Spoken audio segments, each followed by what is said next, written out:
Chapter 918.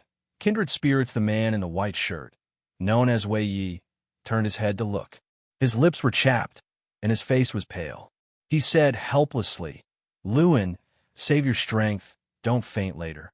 Luan held a blade less than 20 centimeters long, as if it were a treasure, repeatedly comparing it to a large stone nearby, which made Wei Yi feel both angry and amused.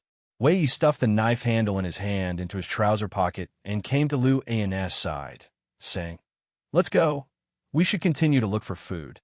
If we can't find any, not only will there be trouble, but we'll starve to death as well." Hearing this, Luan nodded. He carefully held the blade, afraid of getting cut. The two of them picked a direction and walked. "Wei Yi, where do you think we are? In the Northwest's uninhabited area? Or have we gone abroad?" "I'm not sure either. Maybe we are no longer on Earth." "Really? Have we traveled through time and space? Anyway, I think this place is weird. Every night, I feel like someone is watching our carriage." The two chatted sporadically.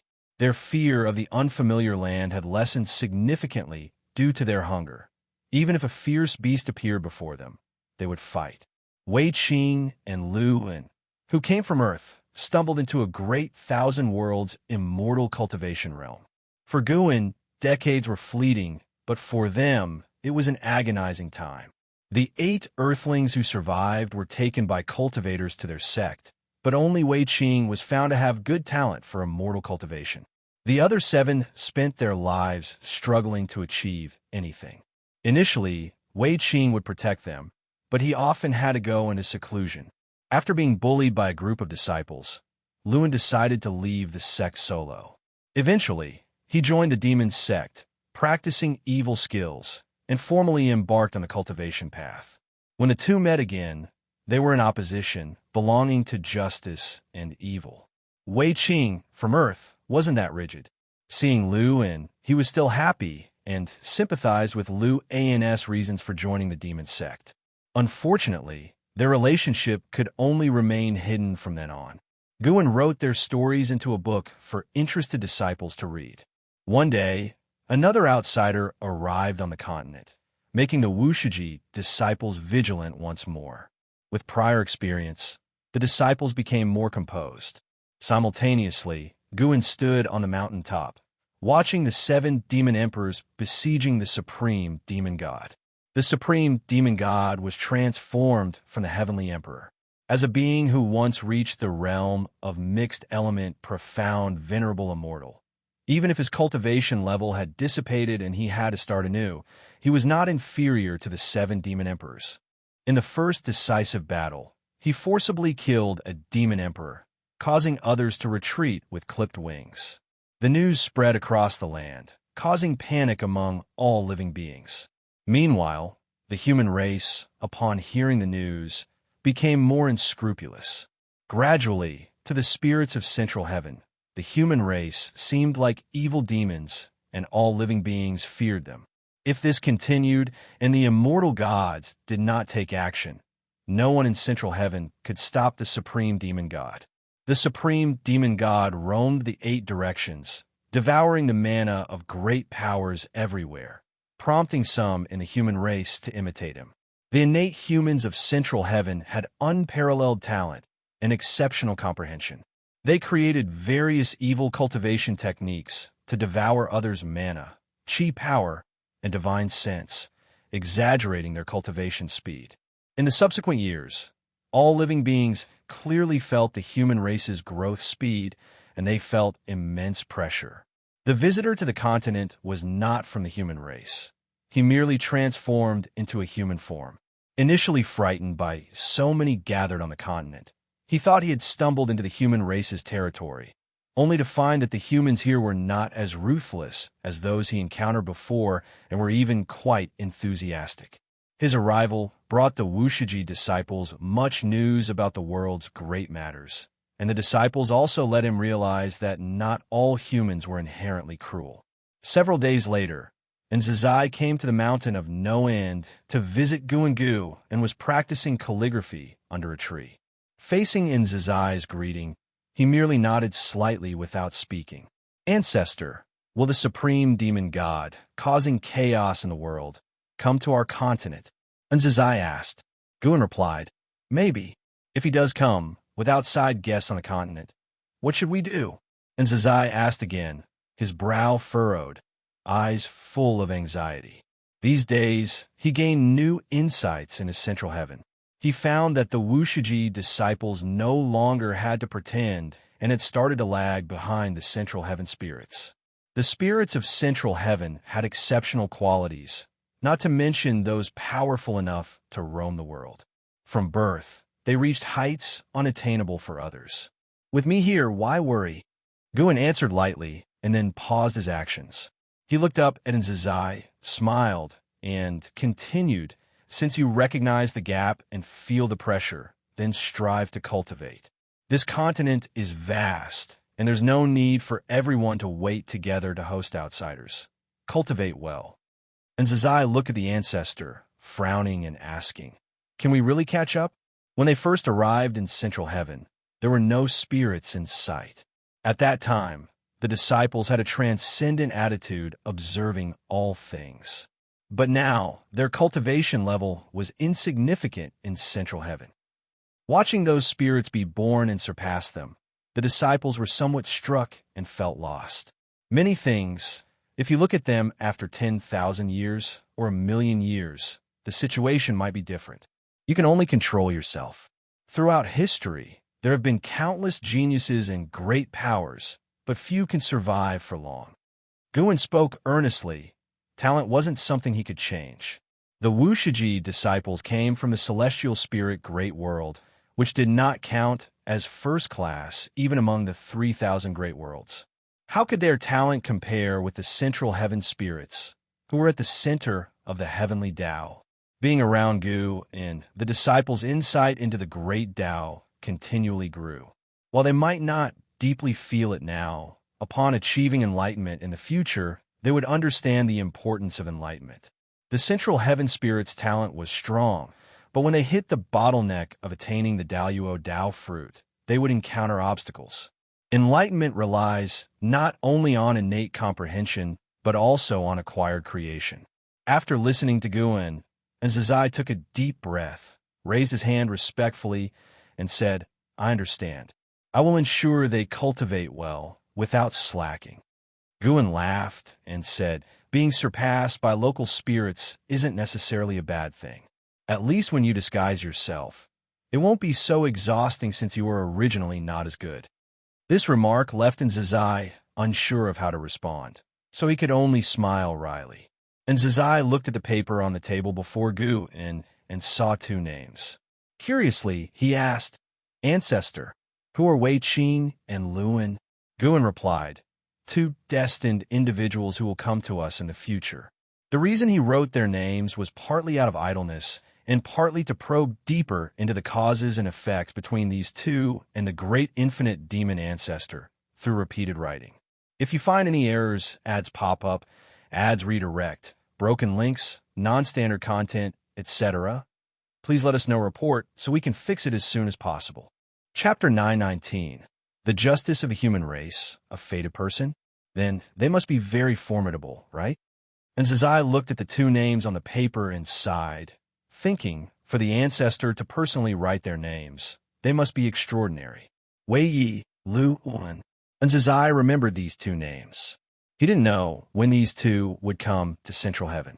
After spending a long time with Guin, he also understood what to ask and what not to ask. Matters concerning the future should not be inquired about, while past events could be freely discussed. After finding solace with the ancestor, Nzazai bid farewell with a courtesy, preparing to inform the other disciples to focus on their cultivation. Although Guin had closed the lifespan dojo, his Tao intent enveloped this land, allowing him to perfectly avoid cause and effect deductions. Unless the immortal gods came here personally, even then, he could erase the memories of the immortal gods. He currently still preferred this secluded life. Compared to constant fighting, life held many interesting things. Playing chess with others, traveling through mountains and waters, fishing in rivers, painting by the mountainside and waterside, and so on, each having its own unique joy.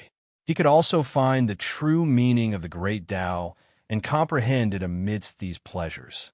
The saints can already harness the great Tao, but the great Tao is vast, continuously creating transformations, endlessly born. The saints' enlightenment still aids in cultivation, but their angles and perspectives of enlightenment have changed. After Nzazai left, Guan continued writing names, practicing his calligraphy. The spring breeze blew by, and the river of time in central heaven kept extending. 1,000,000 years later, central heaven became silent. Above the sea of clouds, Li Xuanmiao, wearing the white robe of an immortal monarch, stood shoulder to shoulder with several other immortal monarchs. They were gazing at the mortal world, discussing. This supreme demon god has already gained momentum and cannot be stopped. Naturally, as he was once the son of heaven who held power in the celestial court. I wonder what his majesty is thinking. Could it really be that he lets him run amok? At this rate, the perfect creation by Home Master Taihao will be destroyed. Indeed, central heaven possesses more creation than other realms, being able to become a significant force of the celestial court. It is said that His Majesty ceded power to Heavenly Emperor Taishang because Heavenly Emperor Taishang is stronger. One immortal monarch had barely finished speaking when he was glared at by the others, quickly silencing him. 3 feet overhead dwells the divine, and even immortal gods fear, because in their hearts, the celestial emperor is heaven, and heaven is everywhere, naturally able to see them. Although Li Xuanmiao did not participate in the discussion, he deeply despised the supreme demon god. Back then, Heavenly Emperor Taishang brought calamity to the 3,000 great worlds, slaughtering countless living beings. Large regions fell because of him, causing Li Xuanmiao to be filled with anger and hostility towards him. Now, seeing Heavenly Emperor Taishang descend again, bringing harm to new worlds, his animosity reached its peak, wishing to personally descend and exterminate him. Even though this supreme demon god possessed power comparable to some immortal monarchs, Li Xuanmiao would absolutely charge at the front if ordered. The immortal monarchs, having mentioned the celestial emperor, fell in his silence. When they first arrived, their anticipation dissipated, for with the mischief of the supreme demon god, their subsequent immortal positions would not be peaceful. After a while, an immortal monarch spoke. "Let's go, it's time to find a place to establish a dojo." The other immortal monarchs nodded, and Li Xuanmiao also followed them, flying away from the direction of the supreme demon god. Before descending to the lower realm, there was already a celestial order informing them not to confront the supreme demon god. Initially, they were curious as to which demon god could command Xianxia not to let them touch him. They never thought this demon god was the reincarnated son of heaven, making them realize their upcoming years would be walking on thin ice. When the immortal gods descended, no phenomena manifested, for even they did not dare give hope to all living beings. In these 1,000,000 years, all powerful beings who vocally opposed the supreme demon god vanished, all stripped of their cultivation by him. There were undoubtedly many great powers still existing in secret, but no one dared resist him openly. The human race took the opportunity to proliferate greatly. People spread across the world, showing signs of becoming masters of heaven and earth. News of the supreme demon god grew less, not because he paused, but because there were few opponents to make him fight with all his might. Now he could subdue opponents within 3 moves, so naturally no news would spread. But on this day, the supreme demon god faced an opponent he found hard to harm. Under the blue sky, amidst flying sand and stones, on the cliffs above a gorge stood 2 figures. One was the supreme demon god, his head full of disheveled white hair, wearing a black and red long robe, with an aura of evil condensed into blood-like energy surrounding him. His eyes carried a dark red, faintly showing blood threads, looking overwhelmingly sinister. The other was Wuxia, who once visited the white-haired ancestor with Heavenly Emperor Taishang. Wuxia was already an innate golden immortal. Across the world, his cultivation wasn't much, yet he still came to confront the supreme demon god. Looking at the supreme demon god, Wuxia found it difficult to associate him with that supreme Taoist friend. His eyes were complex, myriad words dissipated in his heart. At this moment, he felt no need to say anything, as the other's aura already spoke volumes. The supreme demon god indeed had many words to say, and he spoke. You also belong to the human race. Why stop me? Though all living beings see me as a demon, I am the justice the human race pursues. I have never harmed people and even helped many, leading the human race to prosperity. Wuxia said calmly, that was the human race of Central Heaven.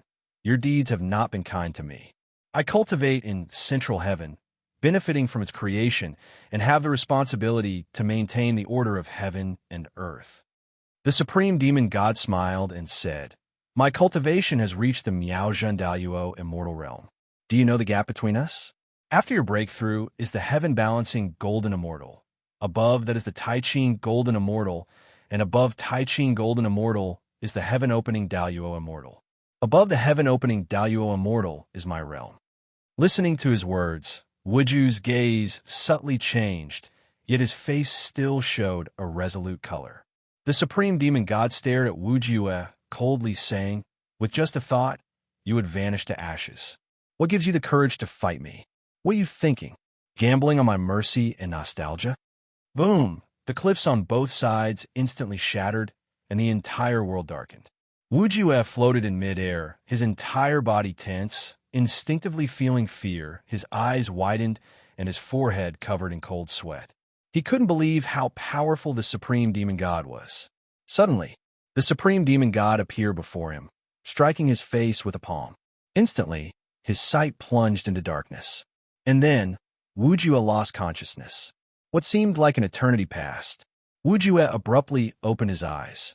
He instinctively sat up, finding himself amid ruins, surrounded by debris. He reached for his body, discovering even his robe was unharmed. He looked toward the horizon, his expression turning complex. You speak so ruthlessly, why spare my life? Wuju murmured to himself, sighing involuntarily. The reason he dared to confront the supreme demon god, naturally, was that he had his backing. He had the method of reincarnating and reviving, and could become stronger for it, intending to test the supreme demon god's might first. Yet the supreme demon god spared him, unsettling his heart once more. Whatever righteousness there was, Wuju cared more about his own feelings. If you find any errors, ads pop up, ads redirect, broken links, non-standard content, etc., please let us know, report, so we can fix it as soon as possible. Chapter 9:20. An immortal encounter on a deserted island. Gu and observed Martial Resolution's predicament with a slight shake of his head, thinking Martial Resolution was too arrogant. Martial Resolution's method of resurrection and rebirth was insignificant in the face of absolute realm disparity. Not to mention the supreme demon god was once a primordial, profound, venerable immortal, able to see through his Taoist technique at a glance. The supreme demon god did not kill Martial Resolution, which made Guin somewhat relieved. Ever since being defeated, the Supreme underwent great changes, making amends with the 3,000 great worlds and even sparing those he once befriended. Of course, this change wasn't enough for Gu and to help alter his doomed fate. For those beings destroyed by the Heavenly Emperor Supreme, who altered their fates, Guin would at most take care of Martial Resolution, but was too lazy to comment on Martial Resolution's thoughts. What mattered to him was his relationship with Martial Resolution, not Martial Resolution's views on other matters, as long as he didn't commit too many evils. Moreover, Martial Resolution's power was insufficient to affect the Supreme Demon God. The downfall of the Supreme Demon God would also impact Martial Resolution, giving him a deeper understanding of the heavenly Tao. Guin walked down the mountain, intending to visit the city built by the Wuxia disciples. Nowadays, outsiders wander this continent daily, and the Wuxia disciples have found a way. They have truthfully arranged tasks for themselves, each with time to rest and cultivate. Of course, they're not swapping duties every day or two, but every 10 or 20 years, which makes many returnees feel the passage of time. So far, no outsider has managed to stay. They fail to see through the Wuxia disciples' disguise, but sense a feeling of detachment that makes it difficult for them to remain. Some beings are intrigued by this phenomenon, but later mysteriously feel compelled to leave. At first, the Wuxia disciples did not notice anything. But as more beings came and went, they gradually realized it was the ancestors' handiwork. To silently change others' thoughts, what kind of cultivation level, what kind of divine skills would that require? They couldn't comprehend it, but that didn't stop their longing. As people came and went, the Wuxia disciples gradually became less tense, able to calmly handle all arrivals. 2 million disciples, none yet discovered. Of course, the primary reason is still that the outsiders have too elevated a cultivation level. Even if the Wuxia disciples revealed their true cultivation level, they remain overlooked. The real test lies ahead. The blood sacrifice clan achieves the immortal position of a few, while the human race exceeds, but countless generations become mortal spirit, with any prosperity leading to decline. Is this your heavenly Tao?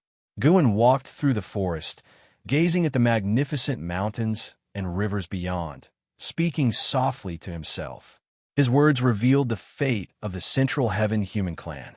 When a human race can truly unify Central Heaven, it marks the moment of their decline, as the immortal gods allow no race to unify Central Heaven, the rule differing from the 3,000 great worlds.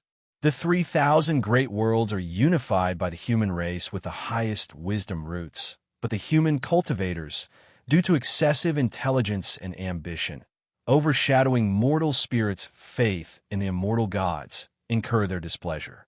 Guan traveled down the mountain, passing through the Taoist field of the beginningless, feeling as if entering the mortal world, where people toil, transport the escort vehicle, herd cattle, making it hard to believe this is Central Heaven.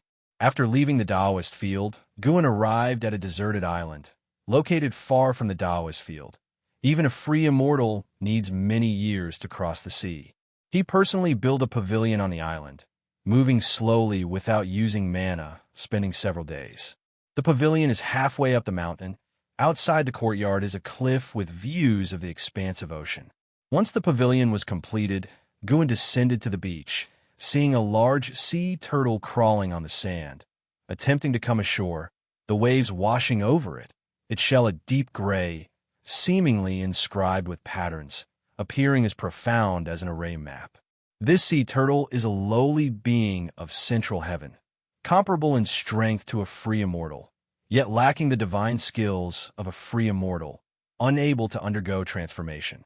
Since the human race's rise, the lowest talent of Central Heaven's beings has continually declined, while the highest talent has continually risen. In the future, many beings who fail to achieve free immortal will spread across the earth, even mortal spirit appearing, making the disparity in status and rank even more pronounced. Guan stopped the sea turtle, which looked at him with vacant eyes, then slowly moved aside, wanting to avoid him. Before Guan, this sea turtle was like a small mountain, yet it dared not collide with him. If Guan hadn't seen through its flesh, he might think it was aged. But in reality, relative to its long lifespan, it was still in its youth, and its future self could grow to be 100,000 zhang tall, supporting continents, classified as an ancient fierce beast. Guan's lips curled up and appeared out of nowhere on the turtle's shell. Instantly, the turtle sank, its limbs struggling, but unable to advance further, growing anxious, its claws stirring up a whirl of sand, but to no avail. Finally, it stopped, as if falling asleep. Guan sat on the turtle's shell. Days passed with the sun setting and moon rising. Pressed by Guan, it struggled occasionally before succumbing to slumber, repeating the cycle. Several months later, a black fissure appeared on the beach behind Guan, and a silhouette fell out, crashing onto the sand in a pitiful state. This was a bloodied man, his breath weak, lying on the ground with a slight gasp, consciousness lingering. Guan appeared oblivious to his presence, not turning, still meditating. Yet the turtle below sensed the commotion, turning to look, its neck surprisingly dragon-like, extending beyond the shell, seeing the situation behind.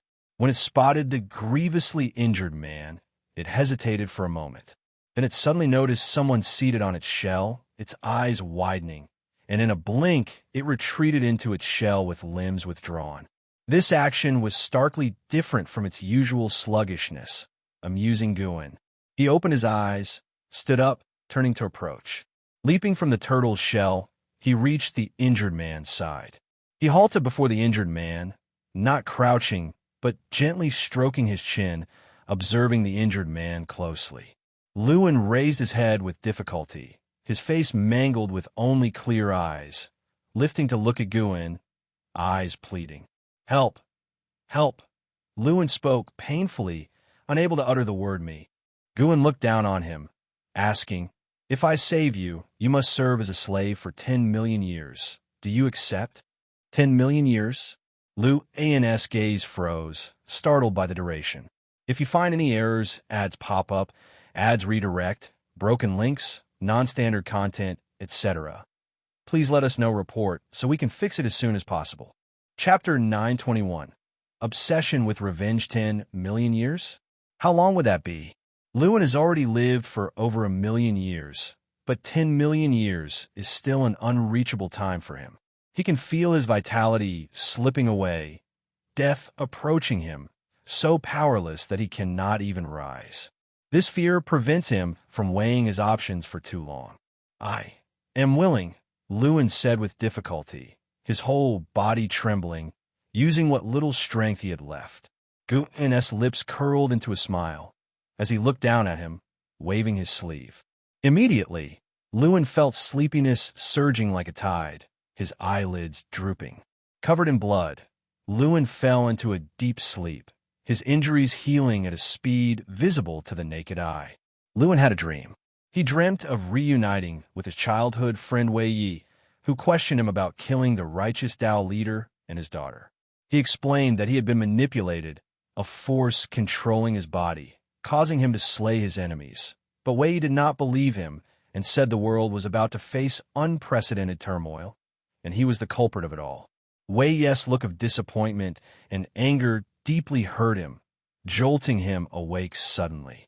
He opened his eyes to a blue celestial vault, sitting up instinctively, only to see a giant turtle as large as a small mountain lying in front of him, staring at him. Startled, he jumped up, prepared for battle. However, his movements frightened the turtle, causing it to retract into its shell. Lewin was taken aback, then realized his wounds were healed. He touched his body, finding it intact. The memories before he fainted surfaced in his mind, and he looked around instinctively, wanting to find the mysterious person who saved him. Soon, he noticed a pavilion halfway up the mountain. Using his divine sense to investigate, he found no signs of anyone. The spiritual energy here, how is it possible? Lewin widened his eyes, breathing rapidly. He had never felt such dense spiritual energy, not even in the dojos of those holy lands. Moreover, he felt the heavens filled with majestic Tao intent, making his mind and body feel at ease. What kind of place is this exactly? His divine sense swept outwards, seeing only an endless ocean. There wasn't even a continent, nor could he spot any other islands, as if this was the only island between heaven and earth. Thinking about being a slave for 10 million years, he couldn't help but take a deep breath, trying to adjust his mindset. After standing there for a while, he decided to climb the mountain to take a look. Soon, he walked into the courtyard halfway up the mountain. As soon as he stepped in, he stopped in his tracks, shocked to see a man in white preparing to split firewood in the courtyard. What was going on?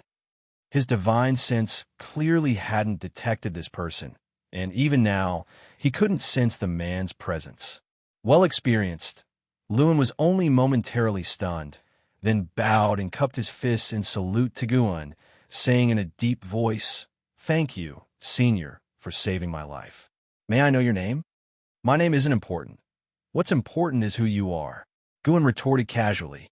According to the original fate, Lewin would take 1 billion years to arrive at Central Heaven. He appeared early because he met a fatal calamity. Guan rescued him, bringing him to Central Heaven. The great infinite demon ancestor continuously sent mortals to the heavenly Tao as variables, attracting the attention of the eternal Tao extreme.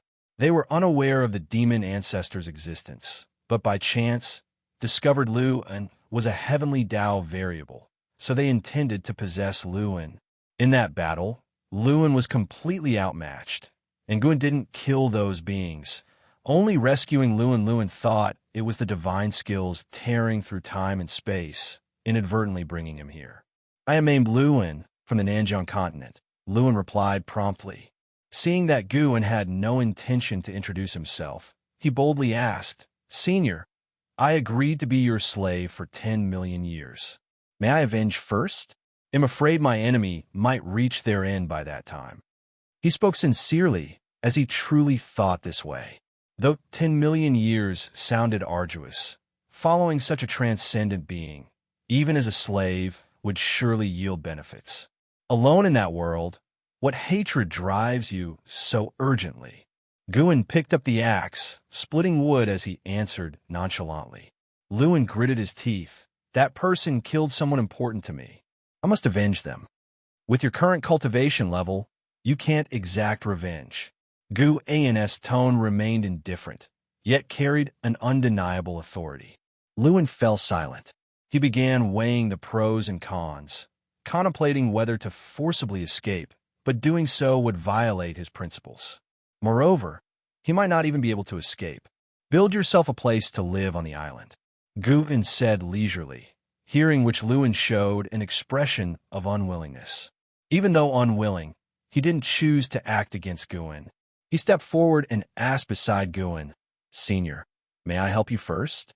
Guan did not refuse, handing him the axe, and instructed him to chop the wood piled up in the courtyard before turning to leave. At the courtyard gate, he stopped and seemed to remember something, turning back to Luan with a smile. I almost forgot. Live as a mortal on the island from now on. As he finished speaking, he waved his sleeve towards Luan, who couldn't avoid it. He only felt a gentle breeze on his face. The next second, his expression changed drastically as his mana dissipated. Not only that, but even his cultivation level vanished. He could no longer view his internal state, nor did he have divine sense, and even his chi power became feeble. Before he could speak, Guan left the courtyard. Luan opened his mouth, but ultimately chose to continue splitting wood. Walking on the mountain path, Guan showed a look of appreciation. Though Luan had entered the demon Tao, his character was far steadier than Wei Yi's.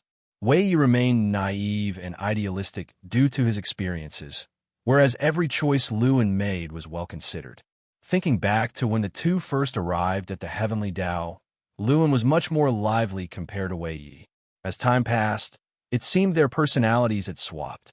Guan started to look forward to what waves Luan would stir upon returning to the 3,000 great worlds in 10 million years. He didn't calculate to leave himself some suspense. And so, day by day passed. Luan, having lost his cultivation level, couldn't escape even if he wanted. He hoped his demeanor would prompt Guan to release him sooner. But as time went by, even his greatest patience was wearing thin. 10 years later, on a stormy night, Luan stood before the pavilion of the courtyard, gritting his teeth. Senior, I beseech you once more, release me to go back. After I take my revenge, I swear I will return. Boom! The sound of thunder erupted, overpowering even the noise of the rain. Guan's voice drifted from inside the house. With your current capability, how do you plan to take revenge? Do you know what kind of place this is? Or how you'd return after going back? If you find any errors, ads pop up, ads redirect, broken links, non-standard content, etc., please let us know report so we can fix it as soon as possible. Chapter 922. The Legend of Central Heaven. Upon hearing Guan's words, Luan did not hesitate. He firmly said, even without my cultivation level, I will find a way to take revenge. I have a backup plan somewhere. You want to rely on that magical treasure? Guan's voice floated out, and Luan's pupils suddenly shrank, his body involuntarily trembling. He was truly shocked. How did this senior know he was hiding a supreme treasure? Was he bluffing? No matter what you rely on, after saying so for thousands of years, then you must stay for thousands of years. Guan's words rang out again, causing Luan to furrow his brows, his expression turning grim. Luan raised his hand, wanting to open the door and enter, but his hands dared not lay on the door. Even if his cultivation level was still there, he wouldn't be a match for this senior. If he offended the other party, the other might directly kill him. If he died, what was the point of revenge? After struggling for a while, Lewin ultimately lowered his head and left. The torrential rain soaked him, and his figure quickly disappeared into the night. After that night, Lewin never mentioned revenge again. Every day, he would find Guin, waiting for him to assign tasks. Guin never let him idle, making him chop wood continuously. Lewin did not refuse and chopped wood every day. He noticed that despite all the wood he chopped, there weren't many new buildings on the island. He understood that this was a test from the senior. The senior saved him, not to merely toy with him. Unable to return for revenge was indeed regretful, but at least he was alive. He did not resent Guin for it, maintaining reverence and gratitude in his heart. The longer he stayed on the island, the fewer stray thoughts Lewin had. He gradually found meaning in staying, choosing to start over even though his cultivation level was lost. Thus, 1,000 years swiftly passed. Lewin continued chopping wood. His cultivation level recovered somewhat, but was far from its peak. Guin most of the time stayed within the pavilion, and Lewin dared not disturb him recklessly. Until one day, a cultivator flew in, landing on the island. Lewin, who was meditating while facing the sea, stood up to look at him. "Are you a human race member? Why are you alone on this isolated island?" The cultivator frowned and asked. He appeared to be in his 30s, wearing a cyan robe, and looked stern. As soon as he frowned, Lewin felt the overwhelming pressure. Alone? Lewin couldn't discern the other's cultivation level. His intuition told him that the person before him was stronger than anyone he had met, excluding the senior on the island. Such a formidable presence couldn't sense the senior's existence. How high must the senior's cultivation level be? "I crossed space, was severely injured, and lost my cultivation level, resting on this island," Lewin answered, not revealing the presence of Guin. The cyan-robed Taoist immediately understood and said, "So you are an ascender. No wonder you are so weak. Your luck was quite good to land on this island. If you landed elsewhere, surviving would have been difficult." Ascender. Lewin caught on to the critical information and hurriedly asked, "May I ask, Senior, where is this place in the heavens?" "This is Central Heaven. Don't know if you have heard about it. Over the long years, there have always been cultivators from the lower realms ascending. Nowadays, the world is not peaceful. Staying on this island can be a blessing." The cyan-robed Taoist answered. Lewin felt as if struck by lightning, eyes wide open. Central Heaven. He had heard of this place from an elder. It was said Central Heaven was an immortal realm every cultivator aspired to reach. Only by ascending to Central Heaven could one hope to join the immortal class. The greatest wish of that elder was to ascend to Central Heaven. He actually arrived in Central Heaven. No wonder the spiritual energy here was so abundant. The cyan-robed Taoist slightly shook his head, then took out a secret manual and tossed it onto the beach. He leapt, turning into a sword light and disappearing into the sky. Lewin snapped back to reality, picking up the secret manual. Supreme Chi Absorption Technique. Lewin read the words on the cover, secretly amazed that the human race's language in Central Heaven was the same as in the realms he came from. The word supreme made him feel something extraordinary. He showed a hint of delight, as if obtaining a treasure, turning to head back to his residence. Over the past 1,000 years, with constant repairs, his residence now had 2 stories. He lived on the 2nd floor, with the 1st floor storing exotic treasures he collected, most washed ashore by the sea, considered rare material by him. That term marked the passing of 10,000 years. 10,000 years later, Central Heaven was still dominated by the human race. All beings of heaven and earth feared humans who were insatiably expanding their territory, leaving nothing but massacre in their wake. The territory of the demon race was surpassed by the human race for the first time, especially with the supreme demon god seeking out demon race great powers everywhere. More human race cultivators passed through the Wuxia continent, while demon beings grew scarcer. Even disciples confined to the continent could sense the dire world trend. Human race, cultivators' arrogance was thinly veiled, felt even in conversation. By now, humans firmly believed themselves to be the masters of heaven and earth. Guan stood on a cliff, gazing towards distant cities. At the present, a human cultivator was lecturing at the Taoist field of the beginningless. This was the first instance of such a situation. Though Wuxia disciples were inwardly uncomfortable, they refrained from showing it. An innate golden immortal dares to lecture. Those disciples truly have patience. Xianxia came beside Gu Un, remarked in amazement.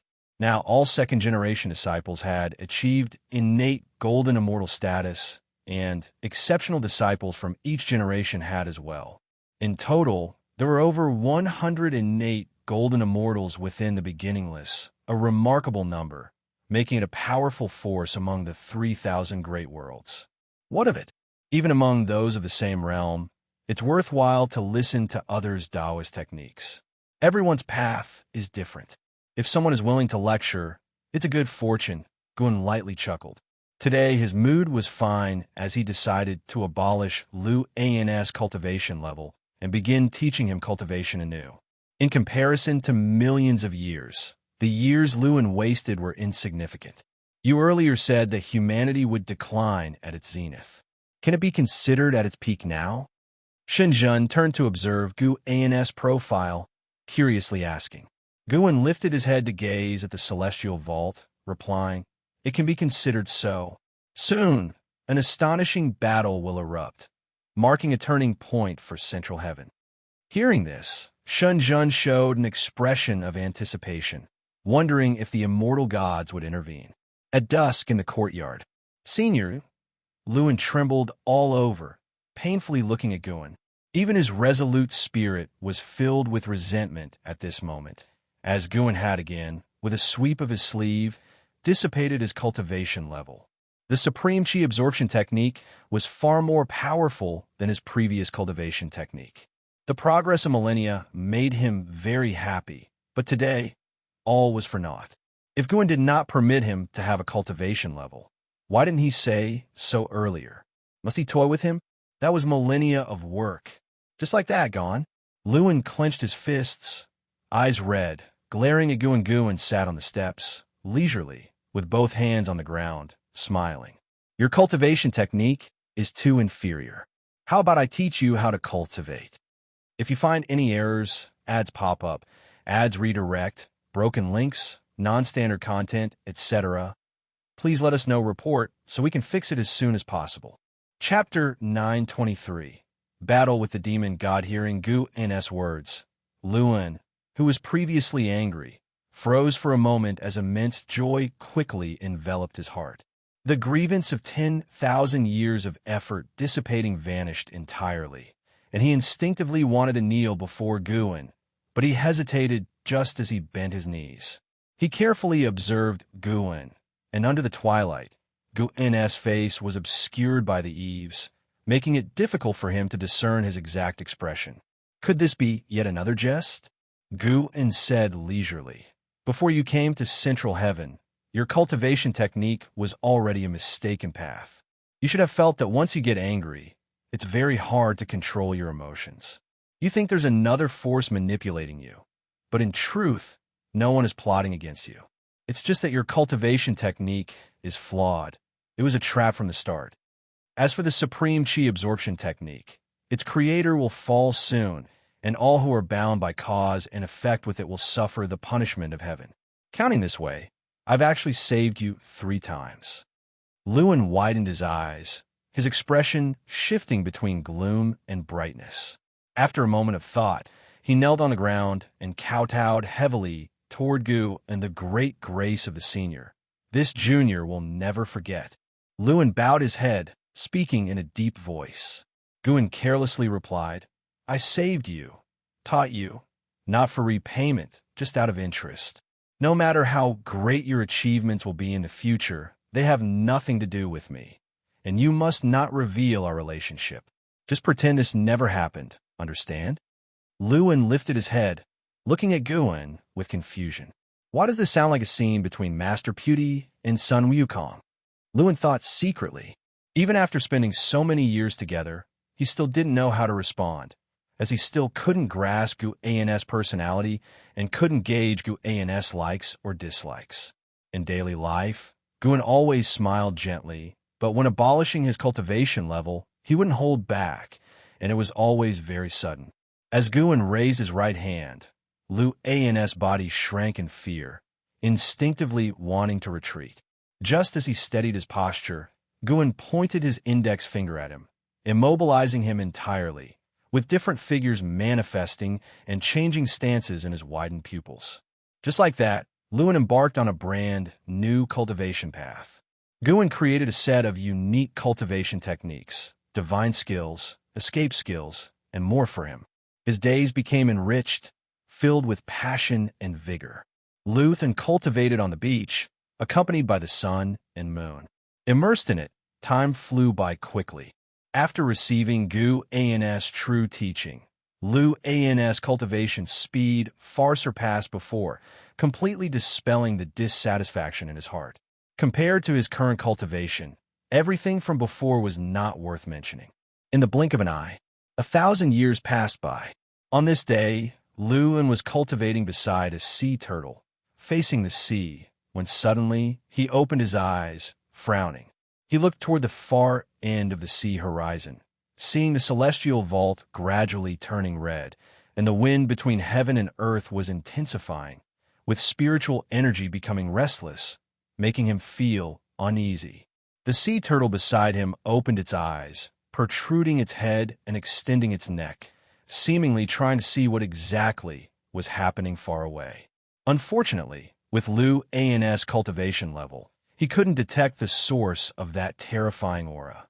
After watching for a while, he closed his eyes, intending to continue his cultivation. But the aura from afar grew increasingly overwhelming, preventing him from calming his heart, with fear and uneasiness in his heart intensifying. Thinking it over, Lewin got up and walked toward the mountain. The mountain wasn't high, and it wasn't long before he arrived within the courtyard. He did not see Guan, nor could he sense Gu An's presence, but he wasn't surprised. His inability to sense was due to his own insufficient cultivation level. He respectfully bowed toward the pavilion, saying, "Senior, where does this pressure come from? What is about to happen?" Several breaths later, Gu An's voice emerged from within the pavilion. "The immortal gods are besieging the supreme demon god." Supreme demon god? Supreme? Lewin seemed to think of something, his expression changing slightly, cautiously asking, "Could it be that the supreme chi absorption technique I previously cultivated originated from the supreme demon god?" The words demon god did not sound like good news. He also remembered Gu and saying that all those bound by cause and effect with the creator of the supreme chi absorption technique would suffer the punishment of heaven. This compelled him to sympathize with the cultivator who passed on the technique to him. Even though they only chatted briefly, meeting at a whim, that person shared the cultivation technique with him. Such goodwill was rarely encountered. Even though he sympathized, he had no means to offer help. He certainly couldn't ask Gu and to save that person. Such an act was too absurd. He was not like his old friend Wei Yi. When he thought of Wei Yi, the gloom in Lu An's heart lifted entirely. When he returned to the human world, he would show Wei Yi how formidable he had become. To this day, his relationship with Wei Yi remained good. However, with the eternal conflict between righteousness and demons, they could only maintain contact covertly. Following Gu An's cultivation, the demonic chi within him had dissipated.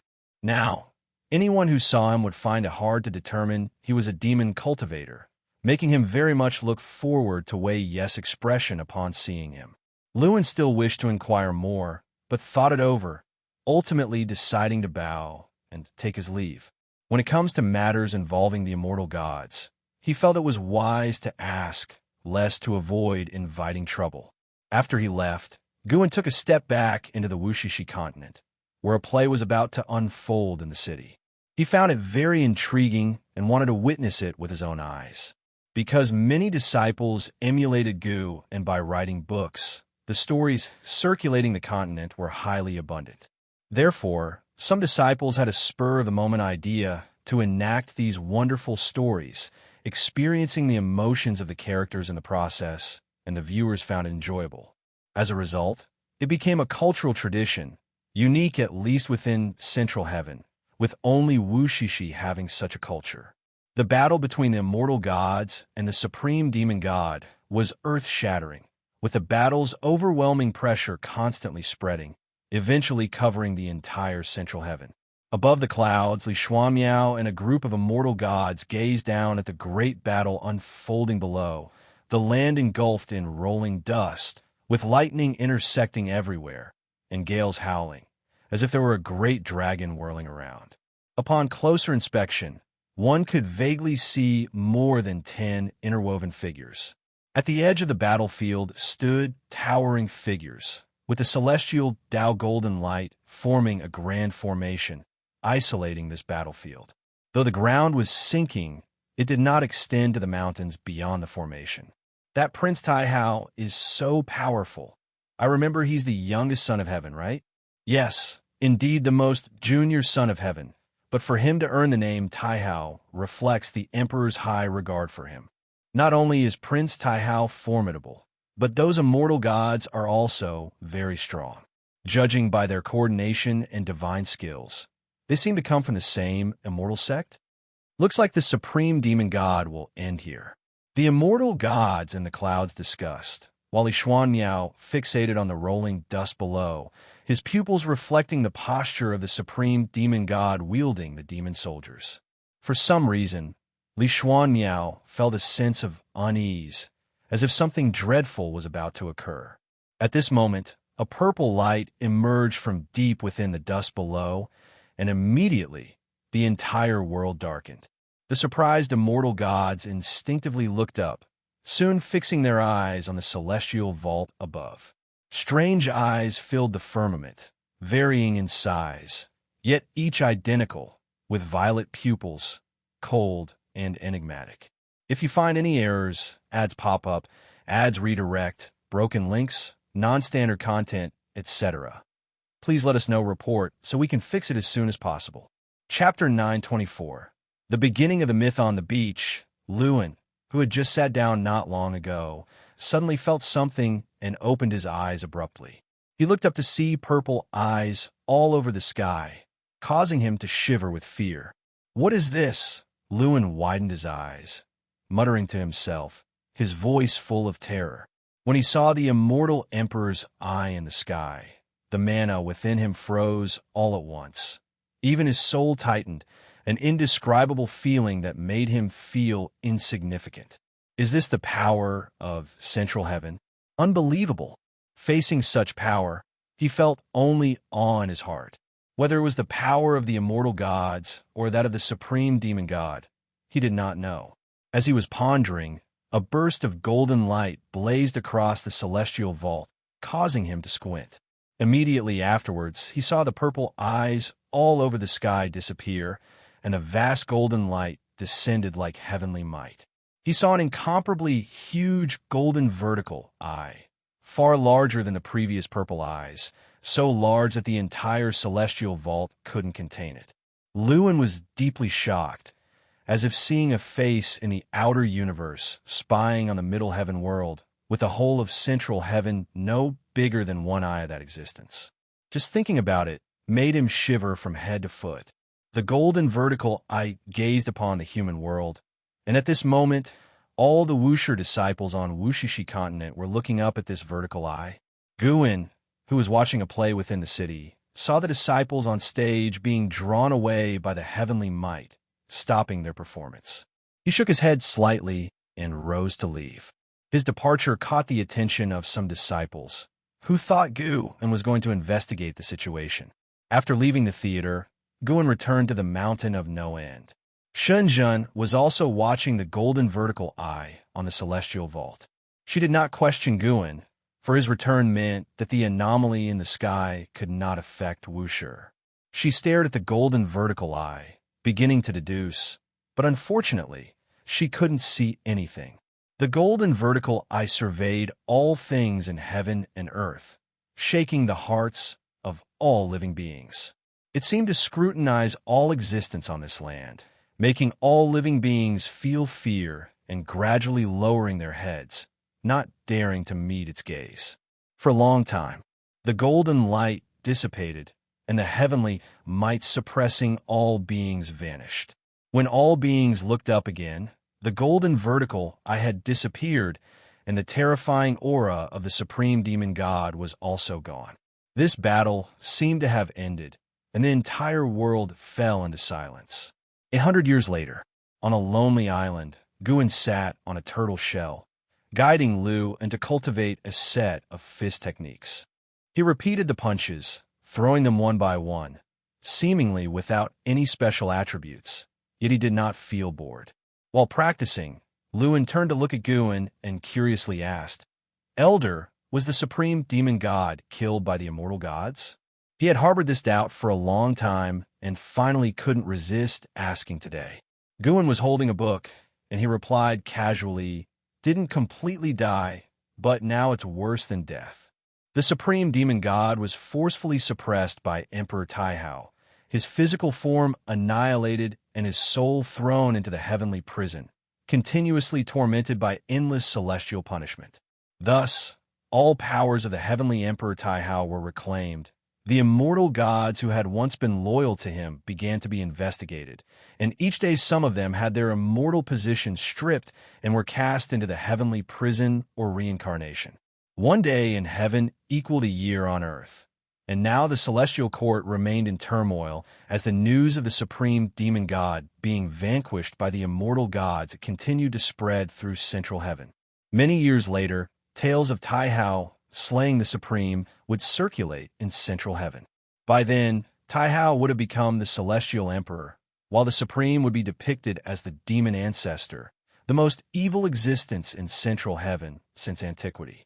And those who cultivate the supreme Qi absorption technique, Luin asked further, they will die in the future celestial tribulations.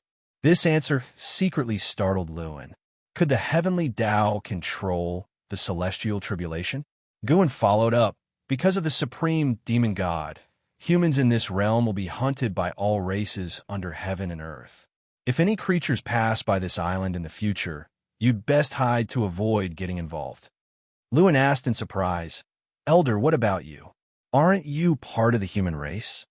Guan did not answer, which made Luan's heart skip a beat. He suddenly realized that he didn't know anything about the elder, not even the elder's name, let alone his true form. Habitually, he presumed all sorts of dangerous situations. The more he thought, the more frightened he became. However, remembering that without Guan's help, he would have already been dead, he immediately let go of his burdens and focused on practicing his punches. This set of fist techniques seemed ordinary, but its sorcery was profound.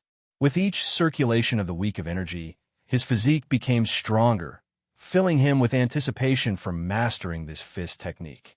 The sea turtle beneath Guan poked its head out, stretching its neck and turning to look. Upon seeing Guan, it retreated back in fright. Luin secretly marveled at this scene. This turtle had powerful Qi blood, which even made Luin feel alarmed. Yet, it was so timid that it wouldn't fight. Whenever it saw a living thing, it would retract into its shell. It truly was a curiosity. Previously, he thought this turtle was raised by the elder. Now, it seemed the turtle, like him, was trapped in this place. The sun shone brightly as the world, and its forces changed like the shifting clouds.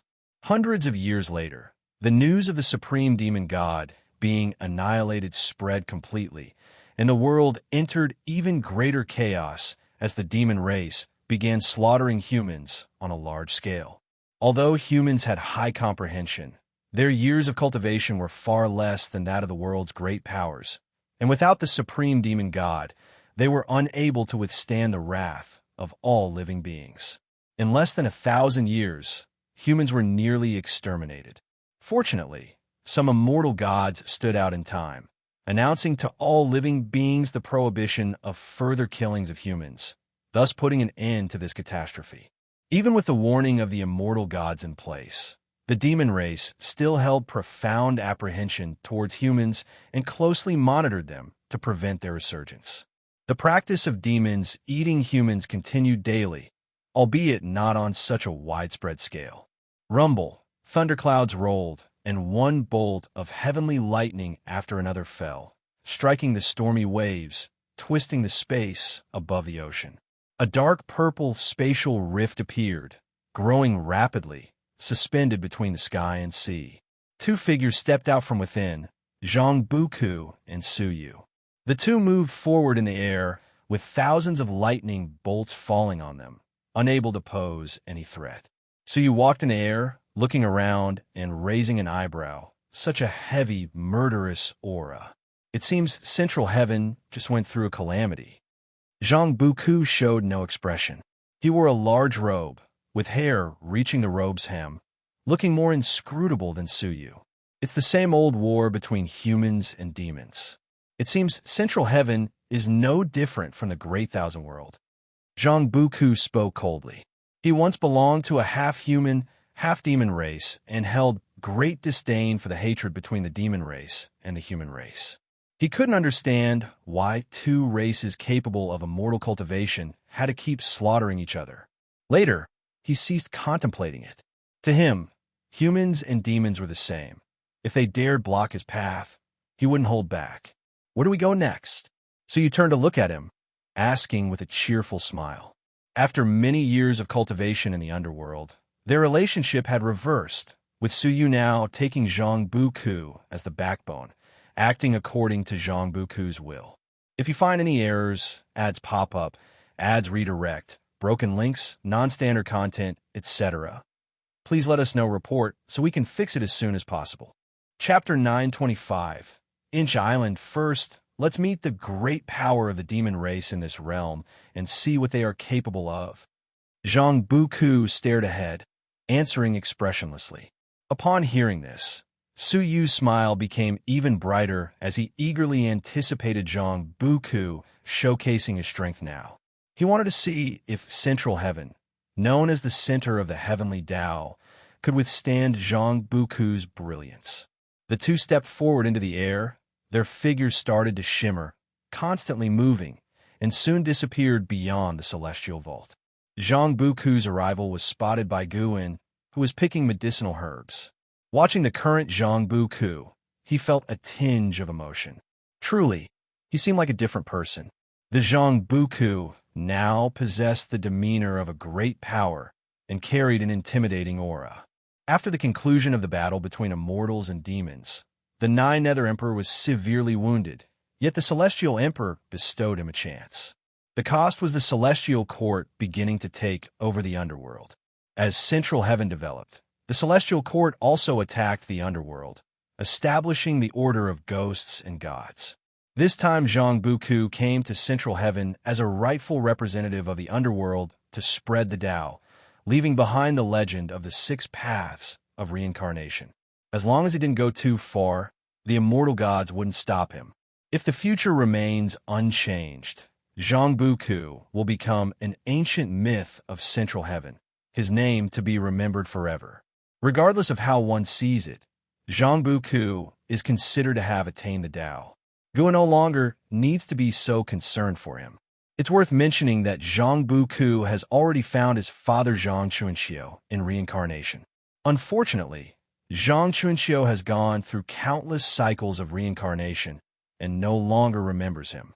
Now, he's trying to find a way for Zhang Buku to recall the memories of that lifetime. Senior brother Zhang. Who would have thought we'd have the chance to meet again? Guan spoke to himself, a smile on his face as images from long ago surfaced in his eyes. The ghost mother of ephemera, curious, asked, Senior brother Zhang? Master, do you have other senior brothers? All along, she only heard Guan acknowledge Liya as his senior brother. Now hearing of another senior brother Zhang, naturally piqued her curiosity. Yes, I have 3 senior brothers. Back then, along with senior brother Liya, the 4 of us were menial disciples in the profound valley of the Outer Taishan sect. Guan began to recount the past. The story was plain, yet to the ghost mother of ephemera, It felt very heartwarming. Xianxia was steady, Leah was cold. Meng Lang lived up to his name, reminding her of the scenes of them playfully bickering. She sighed within, realizing her master truly valued past connections. What did these three have to deserve such attention from him? In her view, her master must be an entity that has lived countless years. In this lifetime, he wasn't even reincarnated. Surely, back in the Taishan sect, he was concealing his cultivation level. With unparalleled cultivation, yet able to calmly associate with mortals, what a broad mindset. She always felt it was her master who accommodated Leah. Leah lacked the qualities she found impressive. Without her master, she doubted Leah could even reach the Zizai immortal realm. Of course, she thought the same about herself, which was why she held Guan in such high esteem. Guan could sense her inner thoughts, but never pointed them out. Everyone has their own ideas kept secret, without voicing them. Who could blame them? He casually recounted Zhang Buku's story as well, which impressed the ghost mother of ephemera more than Xianxia's.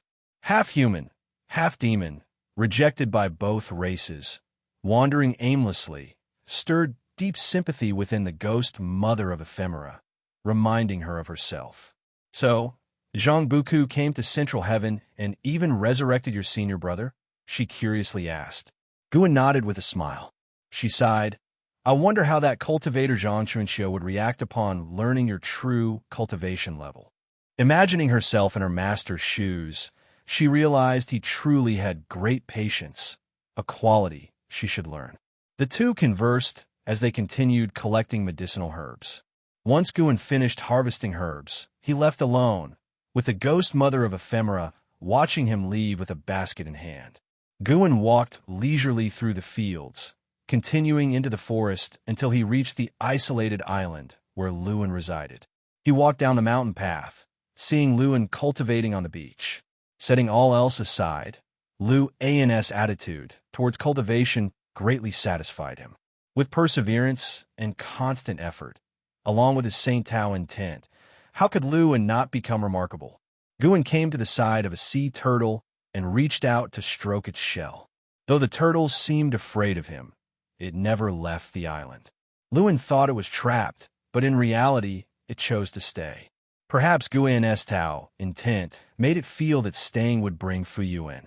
Though the turtle couldn't speak, its spiritual intelligence was not shallow, harboring its own thoughts.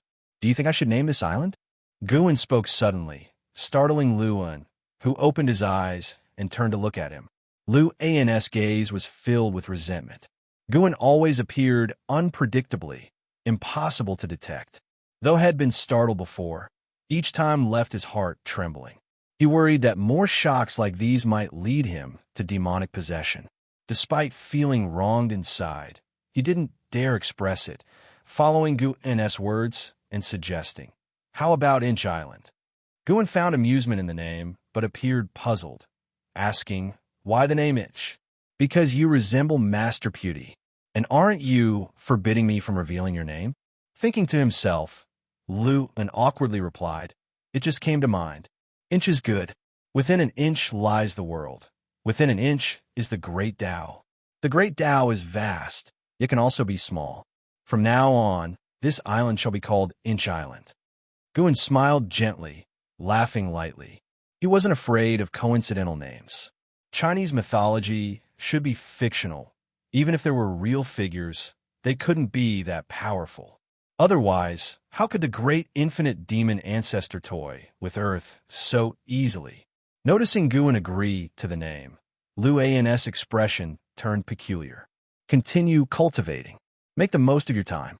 Don't wait till you leave, then regret not cherishing the present. Guan said lazily, then turned to walk in another direction. He planned to fish on another part of Inch Island. Here, fishing was truly fishing. He was growing fond of this island. He didn't intend to inform the Wuxia disciples of the island's existence, wanting a place to be alone. Watching Guan's back, Luan thought this island would become a holy land someday. He stopped pondering, continuing his cultivation. The senior was right. He had to seize the time. Even if 1,000,000 years felt far off, he didn't want to miss the chance. Since following Gu and in cultivation, he realized this million-year journey wasn't torment, but a rare opportunity hard to come by again. A million years later, Wei Yi should still be alive. Maybe Wei Yi would become a leader of the righteous Tao. Then, when he sought Wei Yi out again, he would surely surprise him greatly. The mere thought of it made Lu Engwang's mouth curve upwards uncontrollably. If you find any errors, ads pop up, ads redirect, broken links, non-standard content, etc., please let us know report so we can fix it as soon as possible. Chapter 926. Emerging from nowhere after the supreme demon god was annihilated, Central Heaven entered another high-speed development phase. The celestial Tao destiny continued to rise, and every few years, astonishing new beings were born. After experiencing a great massacre, the human race's destiny was severed. Countless human cultivators died during the celestial tribulation, and in terms of talent, each generation was weaker than the last, transforming a once powerful race that struck fear in all living beings into something weak. Because of this weakness, the demon race lowered their guard and no longer focused on the human race. An internal competition began within the demon race. The 7 demon emperors of the demon race each occupied territories, recruited soldiers, and expanded their forces rapidly. As the number of demon soldiers increased, their territories bordered each other, inevitably leading to conflicts. Thus, internal strife began within the demon race. In this grand context, great powers started to establish other races, with the human race's former might still fresh in their memories. Taoist techniques began to flourish, various races were born, and the entire world presented a vibrant vitality. Years flew by like a shuttle. The 10-million-year period for Luin arrived. Now, he had achieved the level of heaven-encompassing free immortal, just one step away from an innate golden immortal. Such a rapid breakthrough speed was indeed swift. Most importantly, his understanding of the great Tao had surpassed the majority of innate golden immortals. In the future, his path of cultivation would only become smoother. On this day at noon, Luin was summoned to the courtyard by Guan Lu and did not see Guan in the courtyard. He looked at the tightly closed door, his face darkened, having already prepared mentally. He took a deep breath, stood before the door of the pavilion, and paid his respects respectfully. The 10-million-year period is up. You should go back now. Gather your things. Gu An's voice floated out from inside the pavilion, the tone calm. Luin immediately knelt down and kowtowed heavily 3 times towards the pavilion. He raised his head and asked, "If I ascend to Central Heaven in the future, may I visit Inch Island to see you? If you can find it, you can naturally come." Hearing Gu An's words, Luin beamed with a smile. He turned and left, his face full of vigor. After these millions of years of cultivation, he had been completely reborn, not just in cultivation level, but in character as well. After the time of 1 stick of incense, Luin, having packed his belongings, stood in front of his building. Looking at the building that had accompanied him for millions of years, his eyes were full of reluctance. After you go back, don't be so extreme, don't trust others too easily, and definitely don't stray off the right path. A voice came from behind him. He saw a blue-robed youth with a turtle shell on his back approaching. The youth had a handsome face, fair skin, like a scholar, exuding an elegant aura. He was the timid sea turtle who took human form millions of years ago and became extremely close to Luin Lu and had shared all his experiences with him. Luin turned to the blue-robed youth and laughed. "Xuanwu, you better wait for me. The next time we meet, we must settle who's superior." The blue-robed youth called Xuanwu chuckled softly. "I can't possibly lose to you since I've always been cultivating with the master." The two exchanged a glance, and both laughed with high spirits, their sharpness evident. Suddenly, a black crack appeared behind Luin, and a strong suction pulled him directly inside, causing him to look panicked. Xuanwu saw this scene and couldn't help shaking his head with an amused smile. The master still loved to scare Luin like this. "Xuanwu, prepare to go fishing with me." Gu An's voice floated down from the mountain. and Xuanwi's expression instantly changed from relaxed and carefree to one full of flattering smiles. "All right, Master, am coming right away." Xuanwu immediately rushed away quickly. The golden light shimmered in the forest of Inch Island as the sunlight poured down. The ocean stretched endlessly, and Inch Island, like a leaf floating on the sea's surface, seemed so inconspicuous, always at risk of being swallowed by the ocean. After Lewin left, Gu An's life became more peaceful. He no longer taught others in cultivation, but began to gain enlightenment himself. In the ensuing years, Wuxia disciples were discovered by outsiders for hiding something, and in Zizai, adhering to the rules set by Guan, expelled those disciples who were discovered. Some disciples wanted to leave Wuxia on their own. Having heard too much news from the outside world, they also wanted to venture out for themselves. Every disciple who left Wuxia was personally sent off by Zizai, with a warning to never reveal the cause and effect of Wuxia. Otherwise, no matter where they were, even separated by all heavens, he would clean up the sect. As the Wuxia disciples ventured into the red dust of Central Heaven, the fate of Central Heaven began to show some changes. Such changes were insignificant to the lofty, immortal gods. 100 million years became less lengthy for Central Heaven. After 100 million years, the native creatures of Central Heaven achieved the strongest cultivation level of Miao Zhan Daoyuo immortal realm, and Taoist lineages began to rise. After tens of millions of years of evolution, the Wuxia continent remained bustling, but now with fewer Wuxia disciples. Here, mortal generations began to inherit the land, while Wuxia disciples were integrated within, always hidden. Mountain of No End was shrouded with immortal mist, inaccessible to mortals, and those who forced their way in would find themselves diverted, unable to enter the Taoist field of the beginningless. Now Central Heaven was fully developed, with new ascenders arriving almost daily, and great powers going to Outer Heaven. The universe outside Central Heaven could directly connect to chaos, sparking legends of chaos to begin circulating in the human world. On this day, Guan was sitting in the courtyard, playing with a stone, which was one of the original stones of Central Heaven, with a long history. Investigation into it could reveal the heavenly Tao behind Central Heaven. The heavenly Tao was created by the Celestial Emperor, but to Guan, even the Celestial Emperor couldn't see through the entire cause and effect of the heavenly Tao. Perhaps it was because the heavenly Tao originated from Hongmeng. A figure walked into the courtyard, bringing a fragrance. The visitor was none other than Fairy Xianxia. Fairy Xianxia remained elegant, as beautiful as a celestial immortal with an ethereal aura.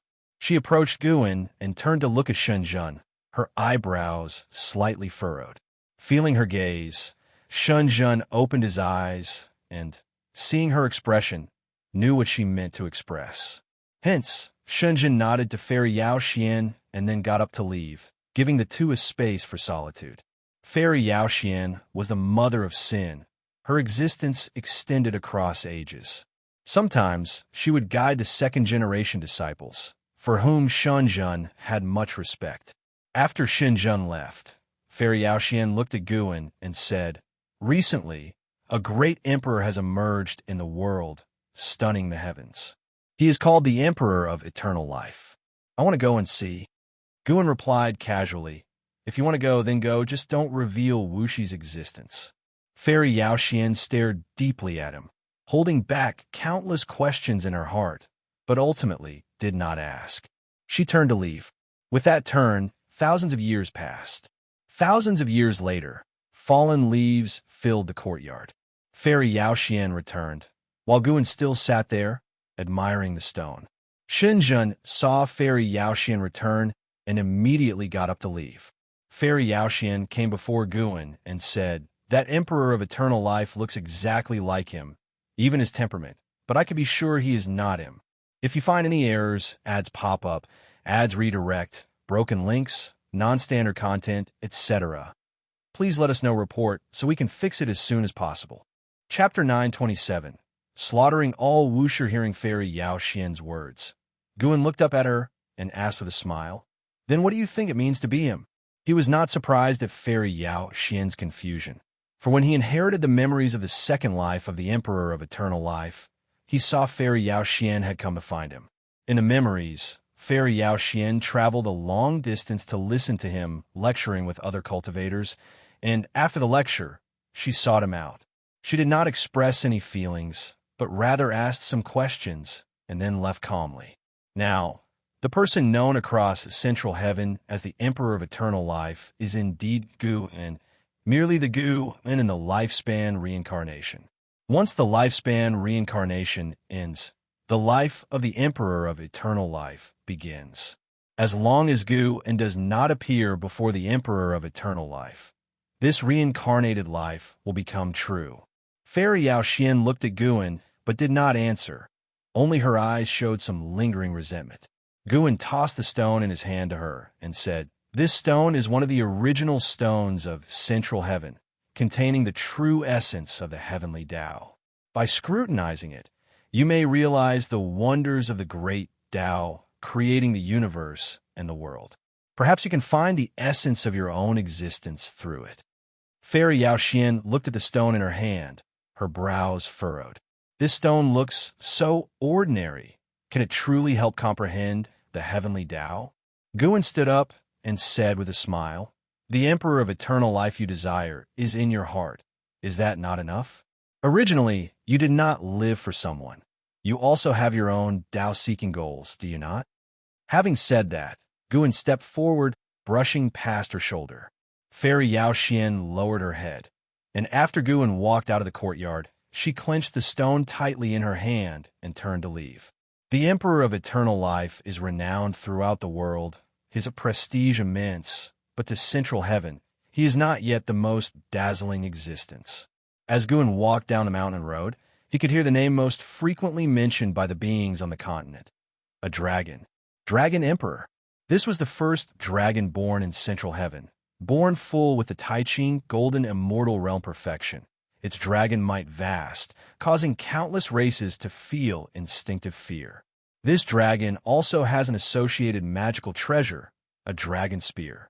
Having been born for less than 10,000 years, it crossed into the heaven-opening Daluo immortal realm, achieving Miaozhan Daluo immortal in less than 100,000 years. Compared to Central Heaven's history, it is still very young, but it is already ranked among the top in the world. The Dragon Emperor is very arrogant, having already declared he will become the strongest in Central Heaven. He will challenge each dojo in the world to prove himself. The news spread across the world, reaching this continent as well. Guin, however, is not interested in the Dragon Emperor, for the future of the Dragon Emperor is already within his sight. The Dragon Emperor is destined to yield under the Celestial Court. After ranking in the immortal class, the Dragon Emperor will lose his brilliance, just like those immortal gods, forever a puppet of the heavenly Tao rules, forced to endure even when his descendants are slaughtered. Central Heaven, a land of heroes, Guin finds it quite amusing, as if watching a series of films.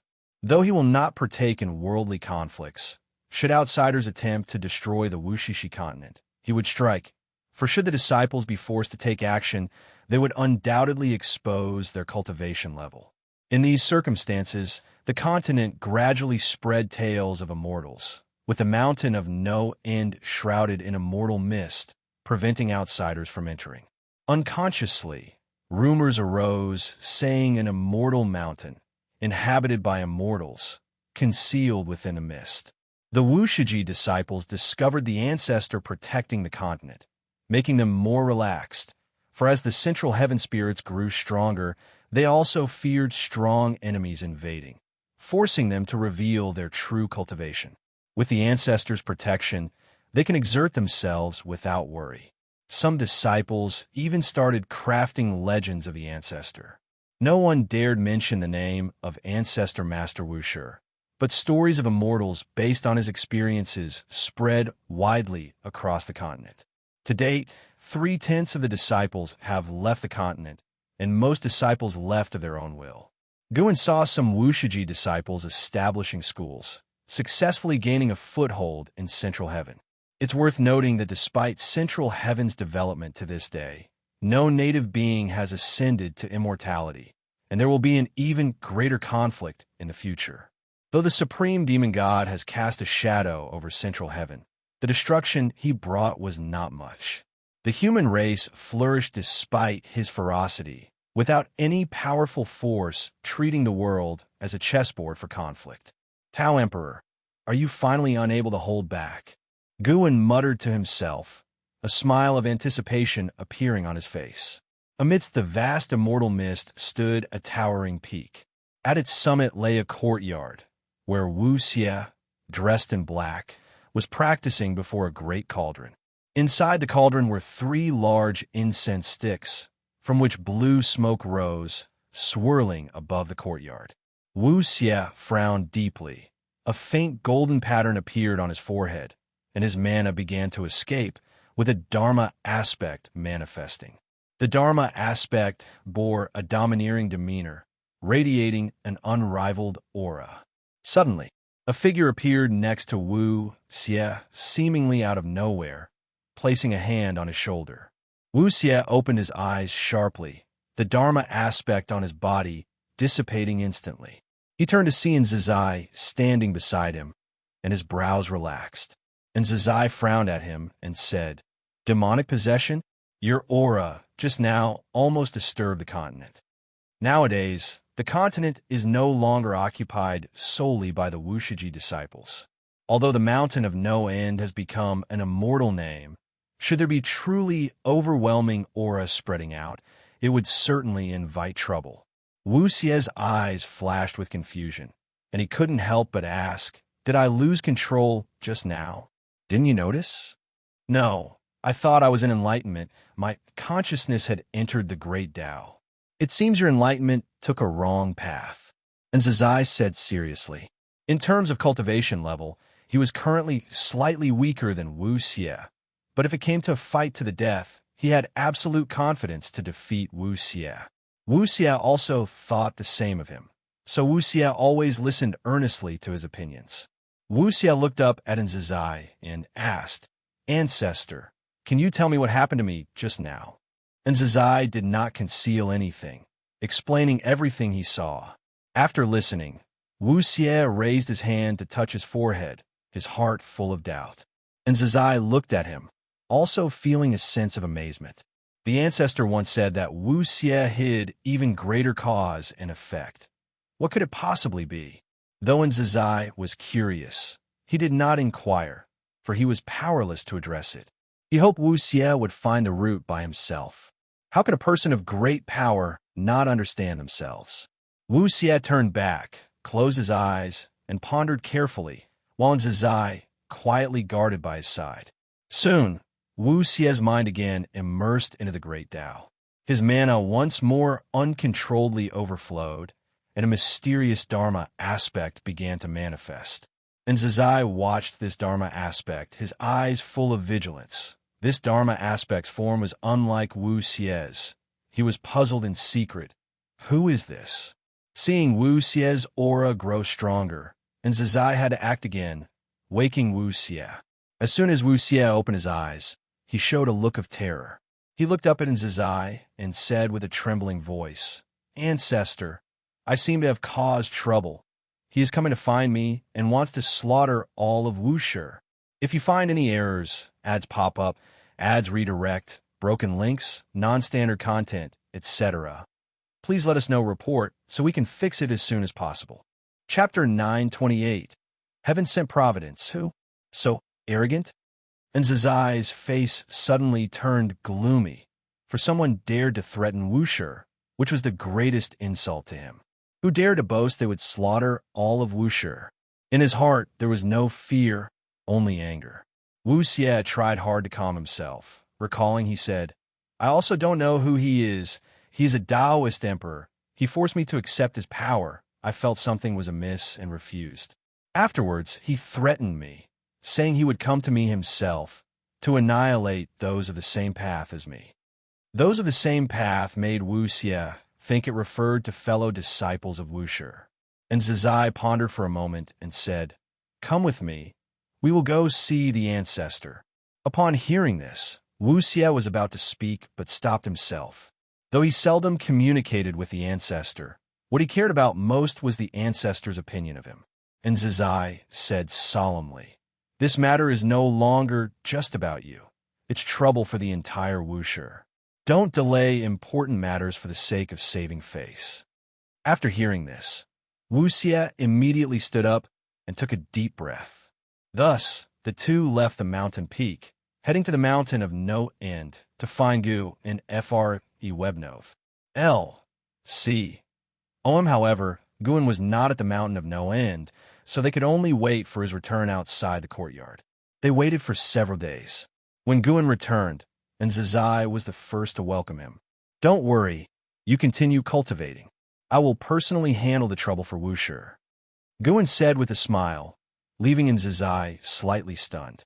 Before Zizai could respond, Guin stepped forward and entered the courtyard. Wuxia watched Guin walk past him, instinctively opening his mouth.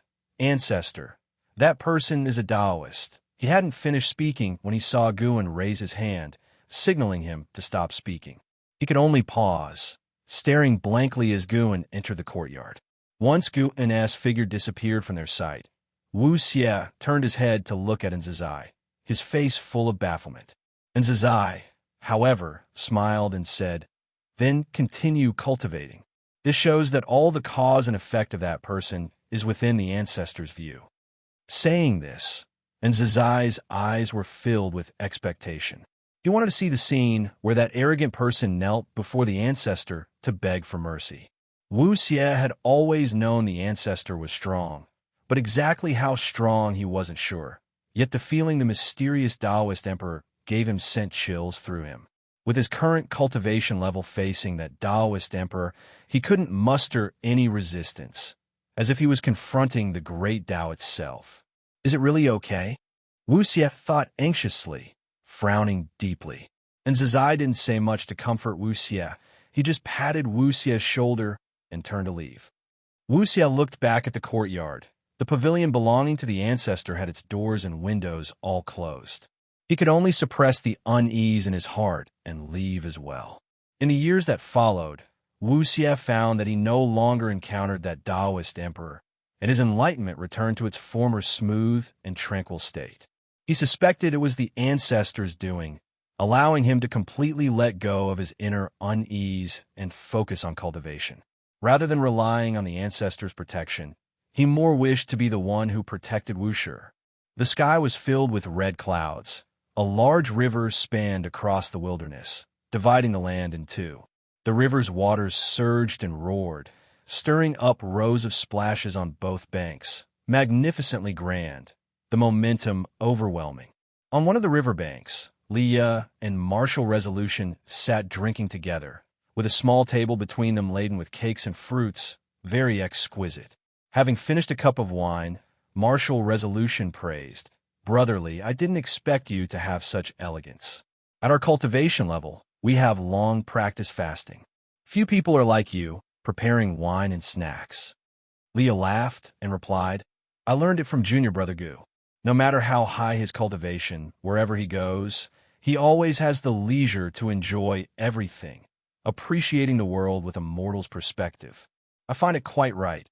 After all, we are all mortal. That's our starting point." Speaking of Guin, Martial Resolution also felt deeply, sighing, "I wonder where Brother Gu is now." "Don't worry, with Central Heaven's development trend, he will surely come eventually. With his kind of personality, he seems not to like being in the limelight, but in reality, he loves to be part of the excitement," Leah said with a chuckle. Meeting Martial Resolution in Central Heaven brought him both surprise and deep emotions. Without Guin, perhaps neither he nor Martial Resolution would have reached here. Although he wasn't clear on how Martial Resolution came here, intuition told him it certainly had something to do with Gu, and Martial Resolution shared the same thought, both pervaded with confidence, but they wouldn't deny Gu's significance to them. The distance between Central Heaven and the celestial spirit Great World was incredibly vast. The two hadn't seen each other for hundreds of millions of years, yet reuniting here, the fate brought new sensations to their Tao hearts. After discussing Gu and Martial Resolution mentioned a major event happening in the world today, curiously asking that Xuanji Emperor challenges the Dragon Emperor and wants to propagate the Primordial Tao Emperor. What do you think? What are his chances? The Primordial Tao Emperor is a kind of great Tao destiny, influenced by Gu En, which Martial Resolution and Leah unintentionally embarked upon. They never associated the Primordial Tao Emperor with Gu, and because the Primordial Tao Emperor was so profound, akin to the immortal position of the immortal gods, as if it was the great Tao itself, naturally existing. Liu restrained his smile, contemplating seriously, and said, I've met both the Dragon Emperor and the Xuanji Emperor. Although the Dragon Emperor's talent is daunting, I feel Xuanji Emperor has a higher chance of winning. After all, that guy once traversed the path of the great Tao, leaving behind a great reputation in the 3,000 great worlds, his battle experience incomparable to the Dragon Emperor. Martial Resolution nodded and said, I also hope he can win. If the Primordial Tao Emperor spreads in Central Heaven, it will be beneficial to your and my cultivation. The Primordial Tao Emperor is a kind of great Tao destiny. The more cultivators, the stronger they are, the stronger it becomes, and the more it helps the cultivators in return. The Primordial Tao Emperor can aid them in better enlightenment, making an important support in their cultivation, both holding great anticipation for it. Just then, a flake of golden snow descended from the sky, landing between them. They looked up, discovering a sky filled with red clouds was snowing a golden snow. The golden snow fell on the table, transforming into golden chi and dissipating soundlessly. Martial Resolution raised an eyebrow. This snow is extraordinary. Did you feel it? Leah squinted at the tabletop, where the golden chi left no traces, pondering. It contains the spiritual energy of the Tao origin. It's a great fortune. Both immediately sat cross-legged, beginning to cultivate energy and perceive it. This golden snow fell increasingly heavily, covering all Central Heaven, with its scope expanding and growing denser. Inch Island. Xuanwu meditated alone on the beach, looking up to feel the golden snow, murmuring, could it be another prodigy is born? Throughout the endless years, celestial phenomena emerged one after another, some terrifying to all beings, some bestowing opportunities upon them, making him accustomed to such events. If you find any errors, ads pop up, ads redirect, broken links, non-standard content, etc., please let us know report so we can fix it as soon as possible. Chapter 9:29. Transcending the Heavenly Tao. The golden snow fell for 7 days and 7 nights. Upon landing, it transformed into mist and dissipated without a trace. No water, no other marks. And the earth remained unchanged, but all living beings between heaven and earth were blessed by its grace. Some beings, through this opportunity, broke through the bottlenecks in their realms that had been stagnant for so long. Some were severely injured, on the brink of death, and were saved by this golden snow. Many others gained insights to create cultivation techniques and divine skills. The myriad creations surging forth in the world made all living beings rejoice, and they were filled with gratitude toward the Creator of this miracle. In Central Heaven, every being bathed in the golden snow knew a name. True Yuan Ancestor. This true Yuan Ancestor did not call out to all living beings, yet this name emerged in their hearts, and they could even glimpse his blurred silhouette. Because of this miracle, the true Yuan Ancestor instantly became the supreme great power in the hearts of all beings, for throughout history, no great power has ever bestowed such a miracle on all living beings. The vast majority of beings believed true Yuan Ancestor to be either an immortal god descending to earth or an outer heaven great power arriving. Central Heaven could actually nurture such a great power, indeed a talent of primordial, profound, venerable, immortal quality. Guan rested under a tree, a leaf covering his face, whispering softly. He was alone in this grove, unafraid of being overheard. This true Yuan Ancestor is a newly born being of Central Heaven, and this miracle was bestowed in celebration of his birth, also letting all beings know of his existence and power. True Yuan Ancestor was born as a heaven-opening Daluo immortal, surpassing all beings in talent. He carried a mission, upholding the will of heaven and earth, and Guan could see a trace of the Celestial Emperor's will surrounding him. He did not have such talent because of the Celestial Emperor. Rather, it was his extraordinary talent that attracted the Celestial Emperor's attention. The Celestial Emperor was still in a state of reincarnation, but could sense any changes in the heavenly Tao if they occurred. Guan lay under the tree, enjoying the quiet environment while observing this true Yuan Ancestor. Due to the Celestial Emperor's attention, the fate of the true Yuan Ancestor was constantly changing, with various destinies, some good and some bad. Finally, the Celestial Emperor's indecisive mind was settled. But unfortunately, what was decided for the true Yuan Ancestor was not a path of enlightenment, but a path of abandonment. Guan felt sympathy for the true Yuan Ancestor, but with no personal ties, he would not help him. He pondered the relationship between the Celestial Emperor and the heavenly Tao, wondering if the Celestial Emperor had never become a saint because of too deep an obsession. The Celestial Emperor's desire to control the myriad things of the heavenly Tao was exceedingly strong. Although he seemed to be above all, distant from all beings, in reality, the fate of all beings lay in his hands. Even though Guan had attained sainthood, he found that the holy Tao was not fixed. During the growth of his lifespan, he contemplated the different paths to sainthood. Even as a saint, he could not help others achieve sainthood. The primordial Tai true saint transcends even the great Tao. Every saint is equivalent to an entirely new great Tao, a stronger great Tao. Observing the path to sainthood is about observing how to create the great Tao. True Yuan Ancestor is the greatest talent in the history of Central Heaven, but the future may not be so. Guan watched True Yuan Ancestor, peering into the myriad things of all beings, seeing things even the Celestial Emperor could not see. The heavenly Tao creates heavens and earth. Heavens and earth create living beings, and among these beings hides a power that surpasses the heavenly Tao. This is a very deep force, not cause and effect or destiny, but an enigmatic power. This profound power gives all beings the hope to transcend the heavenly Tao. Guan immersed himself, entering the consciousness of the heavenly Tao. To him, the heavenly Tao now posed no obstacle. He could enter the heavenly Tao itself, see everything within it, and even access every corner of the heavenly Tao. In the valley, long willows with pink petals swayed in the wind. Countless petals danced, and colorful butterflies circled.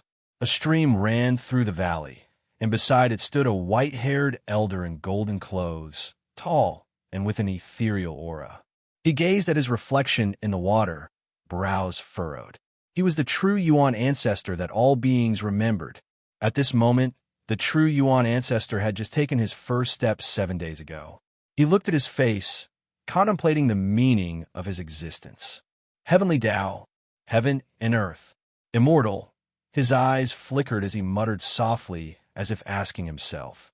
In these 7 days, he had consolidated his cultivation level, becoming a true heaven-opening Daluo immortal, but he had received many memories in his mind as if they were innate. He was born with a mission, but he felt a deep resistance to this mission from within. He was filled with curiosity about heaven and earth, and this curiosity broke through all shackles. He understood what a Daluo immortal was, and precisely because of this, he could not accept having any mission, seeing it as a form of bondage. Is it truly my own thoughts, or has heaven and earth, even the heavenly Tao, imposed them upon me? These words of the true Yuan Ancestor were not spoken aloud. He felt that doing so would bring trouble. For some reason, from the moment he first opened his eyes, although he was curious about heaven and earth, there was also a deep-seated vigilance. He felt the presence of countless atmospheres on earth, but none were the same as his own. None felt akin. He even wanted to obliterate those atmospheres because they caused him discomfort. After much thought, True Yuan Ancestor turned and walked out of the valley. He walked slowly, contemplating every step. True Yuan ancestor bestowed Fuyuan upon all beings, yet they did not know of his resistance toward them. In the years that followed, those grateful to him continually sang his praises, revered him like a god. And he heard these remarks while among the world, but he took no joy in them, becoming more vigilant instead. He always felt as if everything he saw and heard was guiding him. There was a certain force wishing for him to be grateful and compassionate toward those weaker atmospheres, a certain will wanting to determine his thoughts, which made him increasingly uncomfortable. His pace began to quicken, interacting with no other being, as if fleeing from a celestial net. Thousands of years later, he arrived at the ocean. The beings atop the ocean were many, but there were few distractions, bringing him a bit of comfort. Though he was comforted, Guan was not. On Inch Island, Guan sat fishing on a rocky outcrop, accompanied by Xuanwu, looking at the sea, a sense of helplessness in his heart. Why was this fellow flying toward him?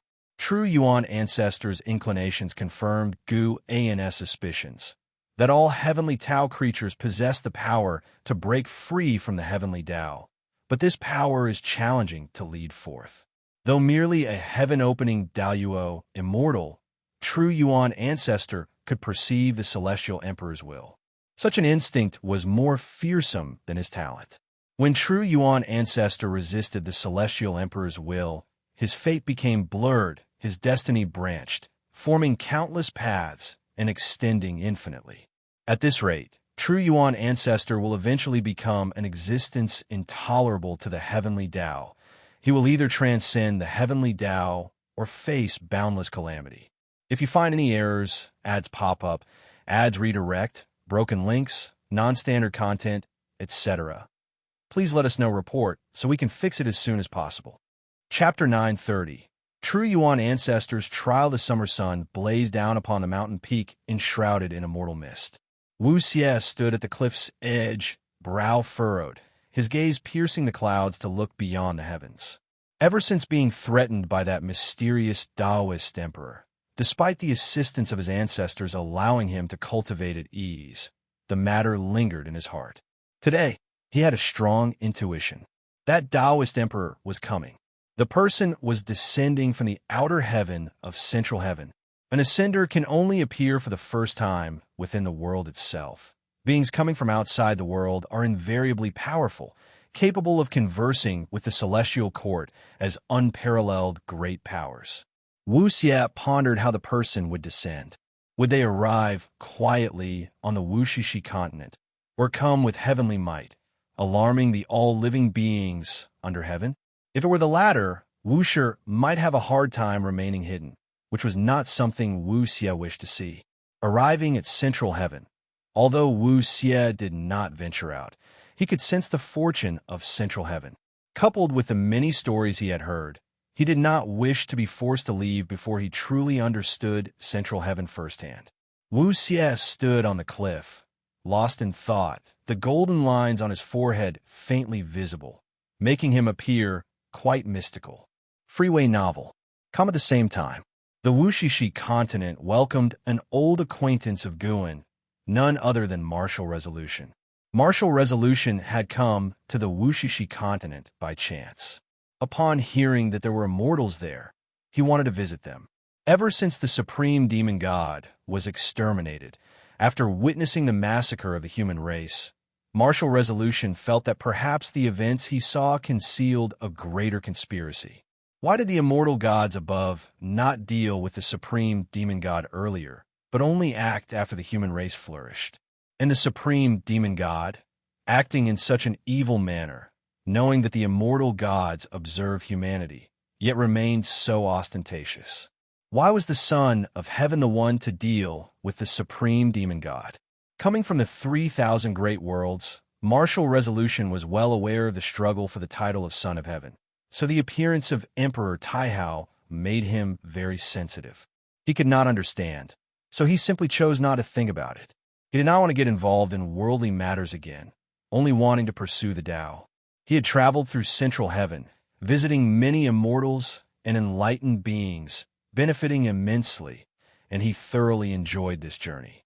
As he took his first step onto the Middle Heaven continent, a look of disappointment showed on Martial Resolution's face. The spiritual energy on this continent was somewhat low, and even if there were immortals, their Tao practices were likely not very high. However, since he was here, Martial Resolution would not turn back. Even witnessing the local customs and people here was worthwhile. He proceeded along the mountain path, with an endless ocean behind him and majestic mountains stretching ahead. As he walked, he scanned the area with his divine sense.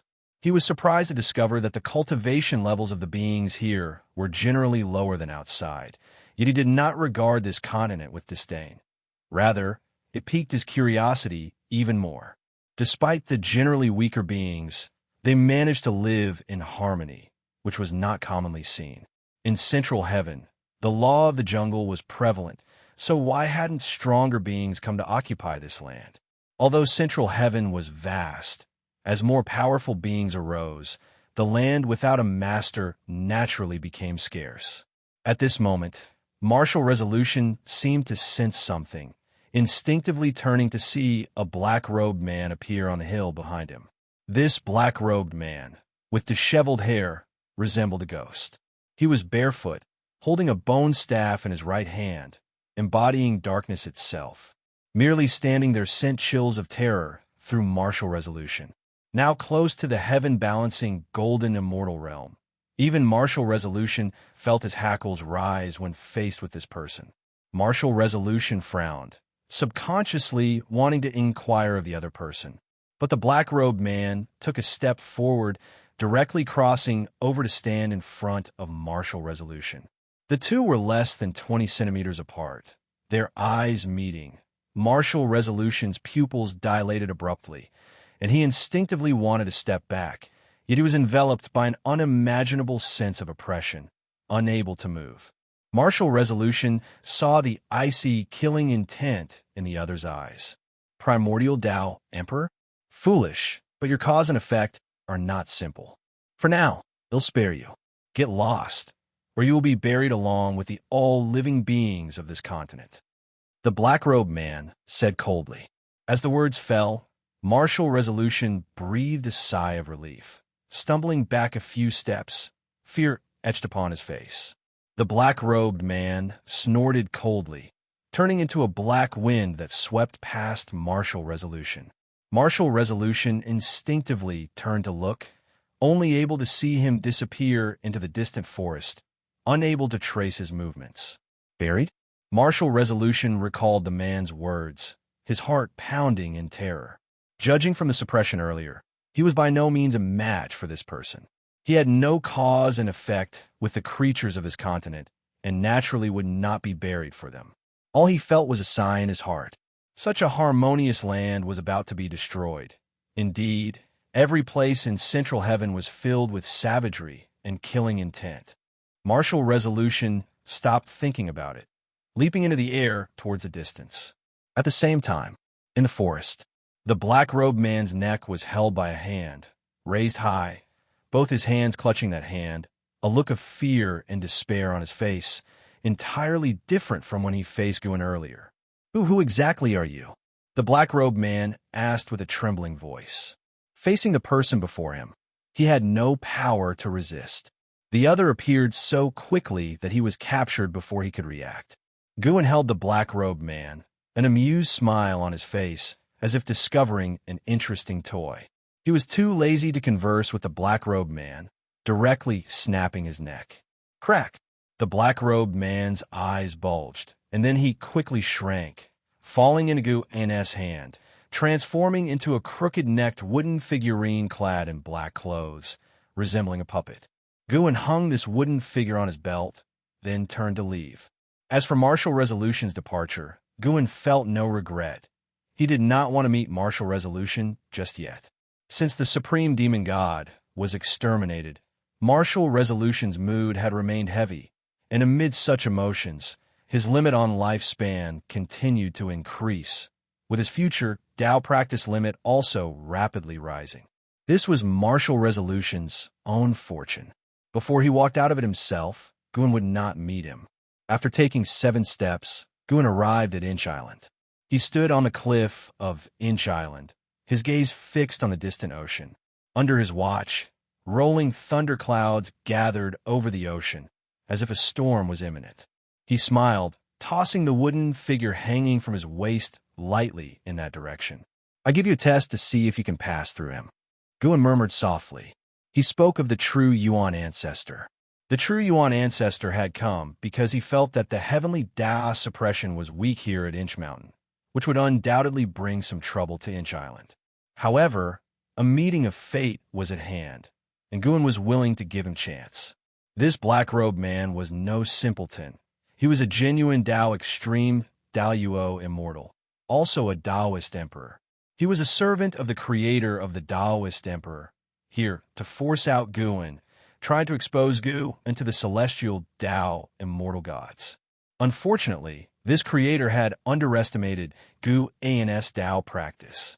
As for why he did not dare to show himself, it was because he too feared the celestial court. The heavenly Tao did not allow him.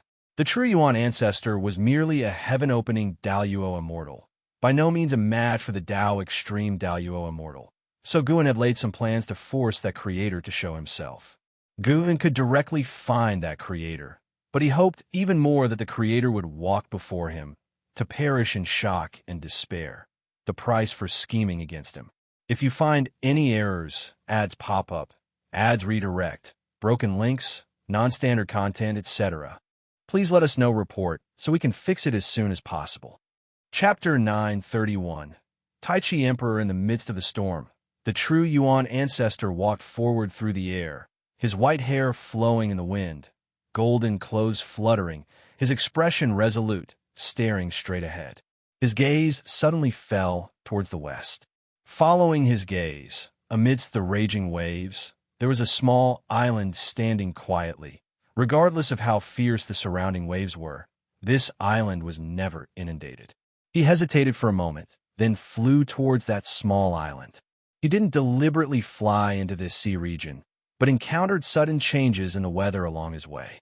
At first, he didn't pay attention, but later he couldn't fly out of this sea region, realizing that he might have inadvertently entered a forbidden area set by the rules of heaven and earth. There are many such forbidden areas, created by the rules, causing creatures to lose direction or to sink into decadence and rot, with effects that vary. Having traveled extensively, the true Yuan ancestor remained calm, believing he could break through with his abilities. However, reality was not what he expected. After a long time without being able to break free, the true Yuan ancestor became cautious. Now, finally seeing an island, he had to investigate. Perhaps the exit lay on the island. He quickly flew onto the island, hovering in the air, frowning as he inspected, soon drawn to a particular spot on the island. He raised his right hand, commanding from a distance. A wooden figure swiftly flew to him. He didn't touch it, keeping a distance of 20 centimeters from his palm. He furrowed his brows, carefully examining the wooden figure. Across the entire island, only this wooden figure emitted life energy, making him very uncomfortable.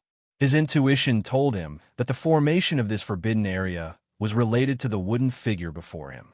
He probed the wooden figure with his divine sense, and his expression changed dramatically, immediately releasing the figure, letting it drop. Watching the figure fall into the forest below, he tightly frowned. He turned and flew into the distance, afterward exerting all his strength, flying in various directions. Yet he couldn't escape the sea domain.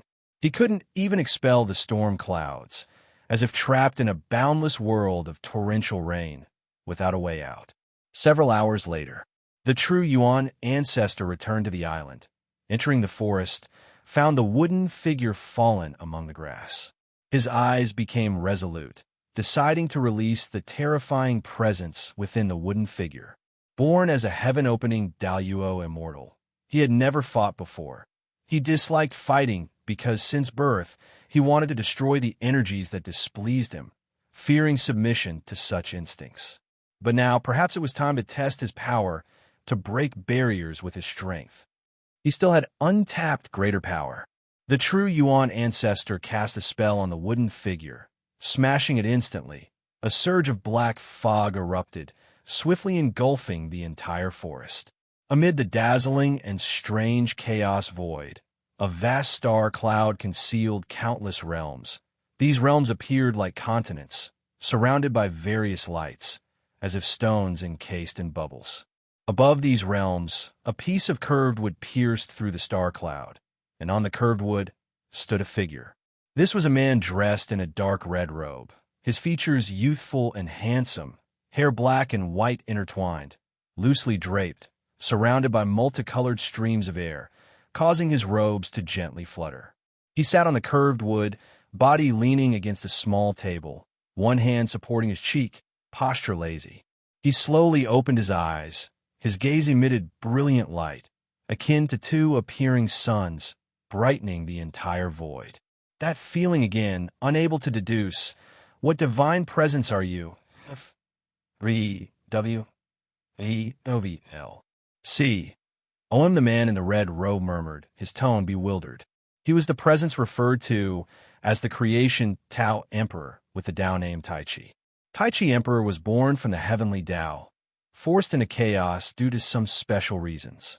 He left behind his great Tao destiny in the heavenly Tao, rooting and sprouting as more cultivators emerged, with his own Tao practice also strengthening.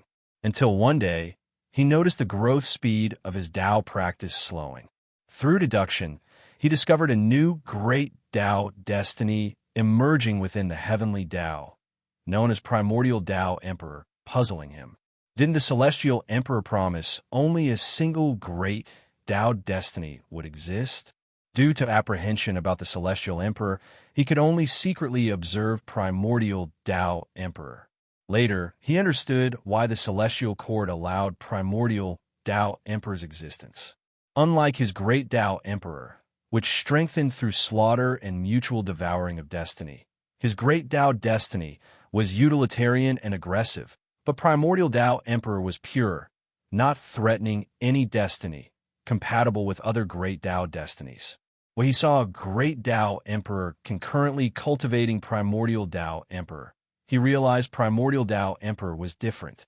Previously, attempts to concurrently cultivate different great Tao destinies failed, with the severe cases falling into demonic possession, dying violently. Due to Primordial Tao Emperor's uniqueness, the great Tao Emperor was fearful. What kind of existence could create such a great Tao destiny? What was its purpose? When some great Tao Emperors began doubting, thinking great Tao Emperor might be inferior to Primordial Tao Emperor, he understood the ambition behind it. He felt he couldn't sit idly by. He dispatched his servant, the Black Desire Emperor, appearing confident but secretly considering Black Desire Emperor as expendable. He hoped to force the existence to reveal itself with Black Desire Emperor strength. Over countless years, he used the destiny created through great Tao Destiny Emperors to infiltrate the cause and effect of Primordial Tao Emperor, investing years into it. Tai Chi Emperor's gaze turned to the heavenly Tao, reflecting the scene of central heaven in his pupils. He was certain that the source of Primordial Tao Emperor's cause and effect was in central heaven, and the disappearance of the Black Desire Emperor for a while, followed by its reappearance days later, puzzled him. Why didn't the opponent eliminate the Black Desire Emperor? Wasn't Black Desire Emperor strong enough to provoke the opponent? The Black Desire Emperor was Tao Extreme Daluo Immortal. Defeated silently wouldn't be easy. Most puzzling was, why did the Celestial Emperor indulge such a strong presence? He could discern that Primordial Tao Emperor and the Heavenly Tao were unrelated, definitely not the Celestial Emperor's scheme. Despite the mystery, he wouldn't report to the Celestial Emperor, for he not only sought to destroy Primordial Tao Emperor, but also the Celestial Court, where the key lay in eliminating the Celestial Emperor. How powerful was the Celestial Emperor? Tai Chi Emperor lurked within chaos, waiting for an opportunity. As Tai Chi Emperor pondered, his expression subtly changed. That aura, could it be? Tai Chi Emperor showed joy, even suddenly stood up. He sensed the aura of Black Desire Emperor fighting. The joy wasn't for Black Desire Emperor, but the heavenly Tao creature confronting him. Such cause and effect, such aura, surely the variable he had always awaited. If you find any errors, ads pop up, ads redirect, broken links, non-standard content, etc., please let us know report so we can fix it as soon as possible. Chapter 932. The heavenly horse descends, the sun was bright, and the waves continuously crashed onto the beach, sending up rows of white spray. Xuanwu stood on the beach, gazing at the distant thunderclouds, his brow furrowed, eyes filled with worry. Those thunderclouds had appeared years ago and never dispersed, making him increasingly concerned. He had asked Guan, but Guan just told him not to worry. Stop staring at it. Just focus on your cultivation. Guan's voice came, startling Xuanwu into quickly withdrawing his gaze and turning to leave. He hated cultivation the most, but he dared not defy his master's orders. Freu. No. Vel. Calm Guan, who was painting in the courtyard, felt rather helpless about Xuanwu's mindset. Unlike the deep-sea dragon carp, Xuanwu had no desire to become strong. In Xuanwu's heart, striving for strength had no meaning. He preferred sleeping. The challenge with Luan before was also forced by Gu and hoped they could motivate each other, but failed. After Luan left, Xuanwu frequently slacked off to sleep. Even when the true Yuan ancestor and the Black Desire Emperor fought nearby, it failed to ignite a diligent spirit in Xuanwu. Though Guan was helpless, he wasn't angry. Everyone has choices, and Xuanwu could make his own. He was painting a scene of the battle between the true Yuan ancestor and the Black Desire Emperor. The Black Desire Emperor looked fierce, while the true Yuan ancestor's back was as steady as Mount Tai. He suppressed the cultivation level of the Black Desire Emperor. As the true Yuan ancestor grew stronger, the restrictions on the Black Desire Emperor weakened, so the battle was very intense, with both sides going all out. The reason he painted here was to wait for another presence. The Tai Chi Emperor of the creation, Tao Emperor. He had already seen all the causes and effects of the Tai Chi Emperor, knew everything about him, and knew that the Tai Chi Emperor would soon descend, ready to capture the true Yuan ancestor. Guan painted while watching the battle, feeling quite leisurely. He now increasingly understood the feelings of the Celestial Emperor. But unlike the Celestial Emperor, he had no such strong desire for control. Even towards his disciples, he never forced them to stay by his side, nor cared for the so-called power. Whinny. Suddenly, a loud whinny echoed across the sky, causing Xuanwu, who was dragging himself towards his cultivation site, to look up. Immediately, his eyes widened as he saw a glorious golden rainbow appear on the distant horizon. On that golden rainbow galloped a magnificent, large white horse. This horse also had a pair of dragon horns on its head, clearly having reached the Taiching golden immortal realm, its aura surpassing all creatures in the world, giving him an indescribable, sacred feeling, making him have the urge to worship. Guan also looked up and saw a figure standing on the head of that white horse, exuding the aura of an immortal god. This reminded Guan of ancient myths, where the offspring of immortal gods would descend to the lower realm to frolic wantonly, without ill intentions, yet bringing disaster to the human world. This immortal god's figure was the offspring of Supreme Immortal, riding a heavenly horse from the celestial court, wanting to see the legendary central heaven. The blatantness of this immortal indicated that the celestial court's restrictions on entering and exiting central heaven were beginning to relax, forecasting that more immortal gods would descend in the future, making immortal gods no longer just mythical to the living beings. Xuanwu hurried up the mountain to Guan's side, asking nervously, "Master, what is the origin of that horse?" The heavenly horse had already galloped into the distance, not heading toward Inch Island. As for the sea area where the true Yuan ancestor and Black Desire Emperor battled, Guan had obscured its causes and effects, allowing only the Tai Chi Emperor to feel it. A heavenly horse from the celestial court. Many breeds exist. This one is a war horse for battling evil demons, capable of trampling you to death with one hoof. Your turtle shell wouldn't withstand it. Guan said softly, and, at the end, he glanced at Xuanwu with a teasing look.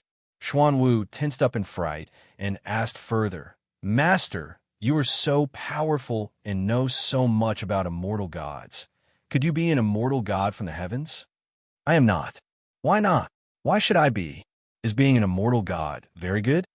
Guan looked at Xuanwu, asking curiously.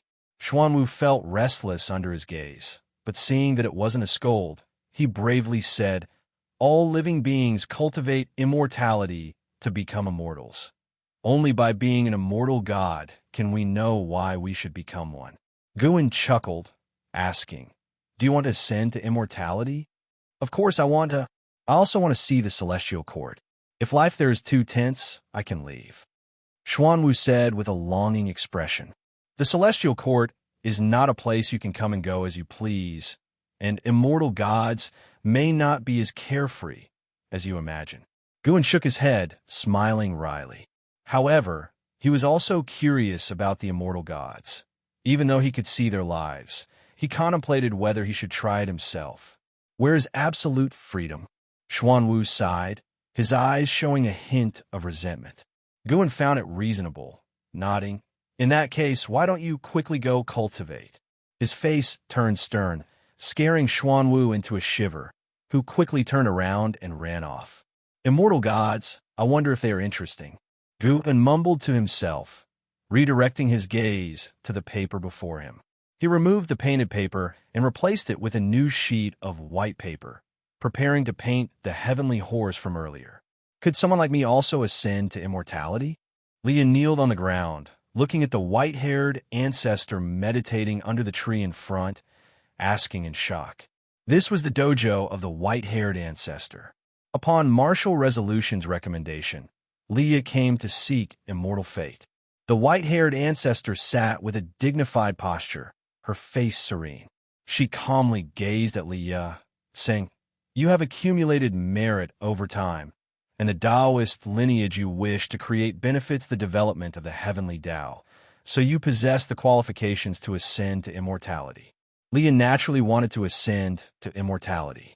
It was for this reason that he came to Central Heaven, yet he didn't expect to encounter an opportunity with the immortal god so soon, knowing that the white-haired ancestor before him was a bona fide immortal god. But my cultivation level, Leah suppressed his excitement, hesitantly asking. The white-haired ancestor replied, whether you can ascend to immortality, cultivation level is the least important. After ascending, you will naturally become stronger, surpassing all living beings. Leah's heart began to race, suddenly unsure of what to say next. However, the white-haired ancestor's tone shifted, and these words quickly disappointed Leah. Indeed, ascending to immortality is not that easy, the white-haired ancestor said. What you need to do now is continue your previous endeavors. Take in disciples, create your Taoist lineage, travel the world, establish merit, and one day, an immortal official will descend, personally find you, and take you to the celestial court. Immortal official? Lia's hope reignited once more. Just as he was about to inquire further, the white-haired ancestor closed her eyes and said, go, you should have already received the answer you sought. Hearing this, Leah gave her one last deep look, then respectfully bowed and stood up to leave. Turning towards the mouth of the valley, Lia's eyes were filled with anticipation and determination. This meeting at least confirmed the path he was to follow was the correct one. If you find any errors, ads pop up, ads redirect, broken links, non-standard content, etc., please let us know, report, so we can fix it as soon as possible.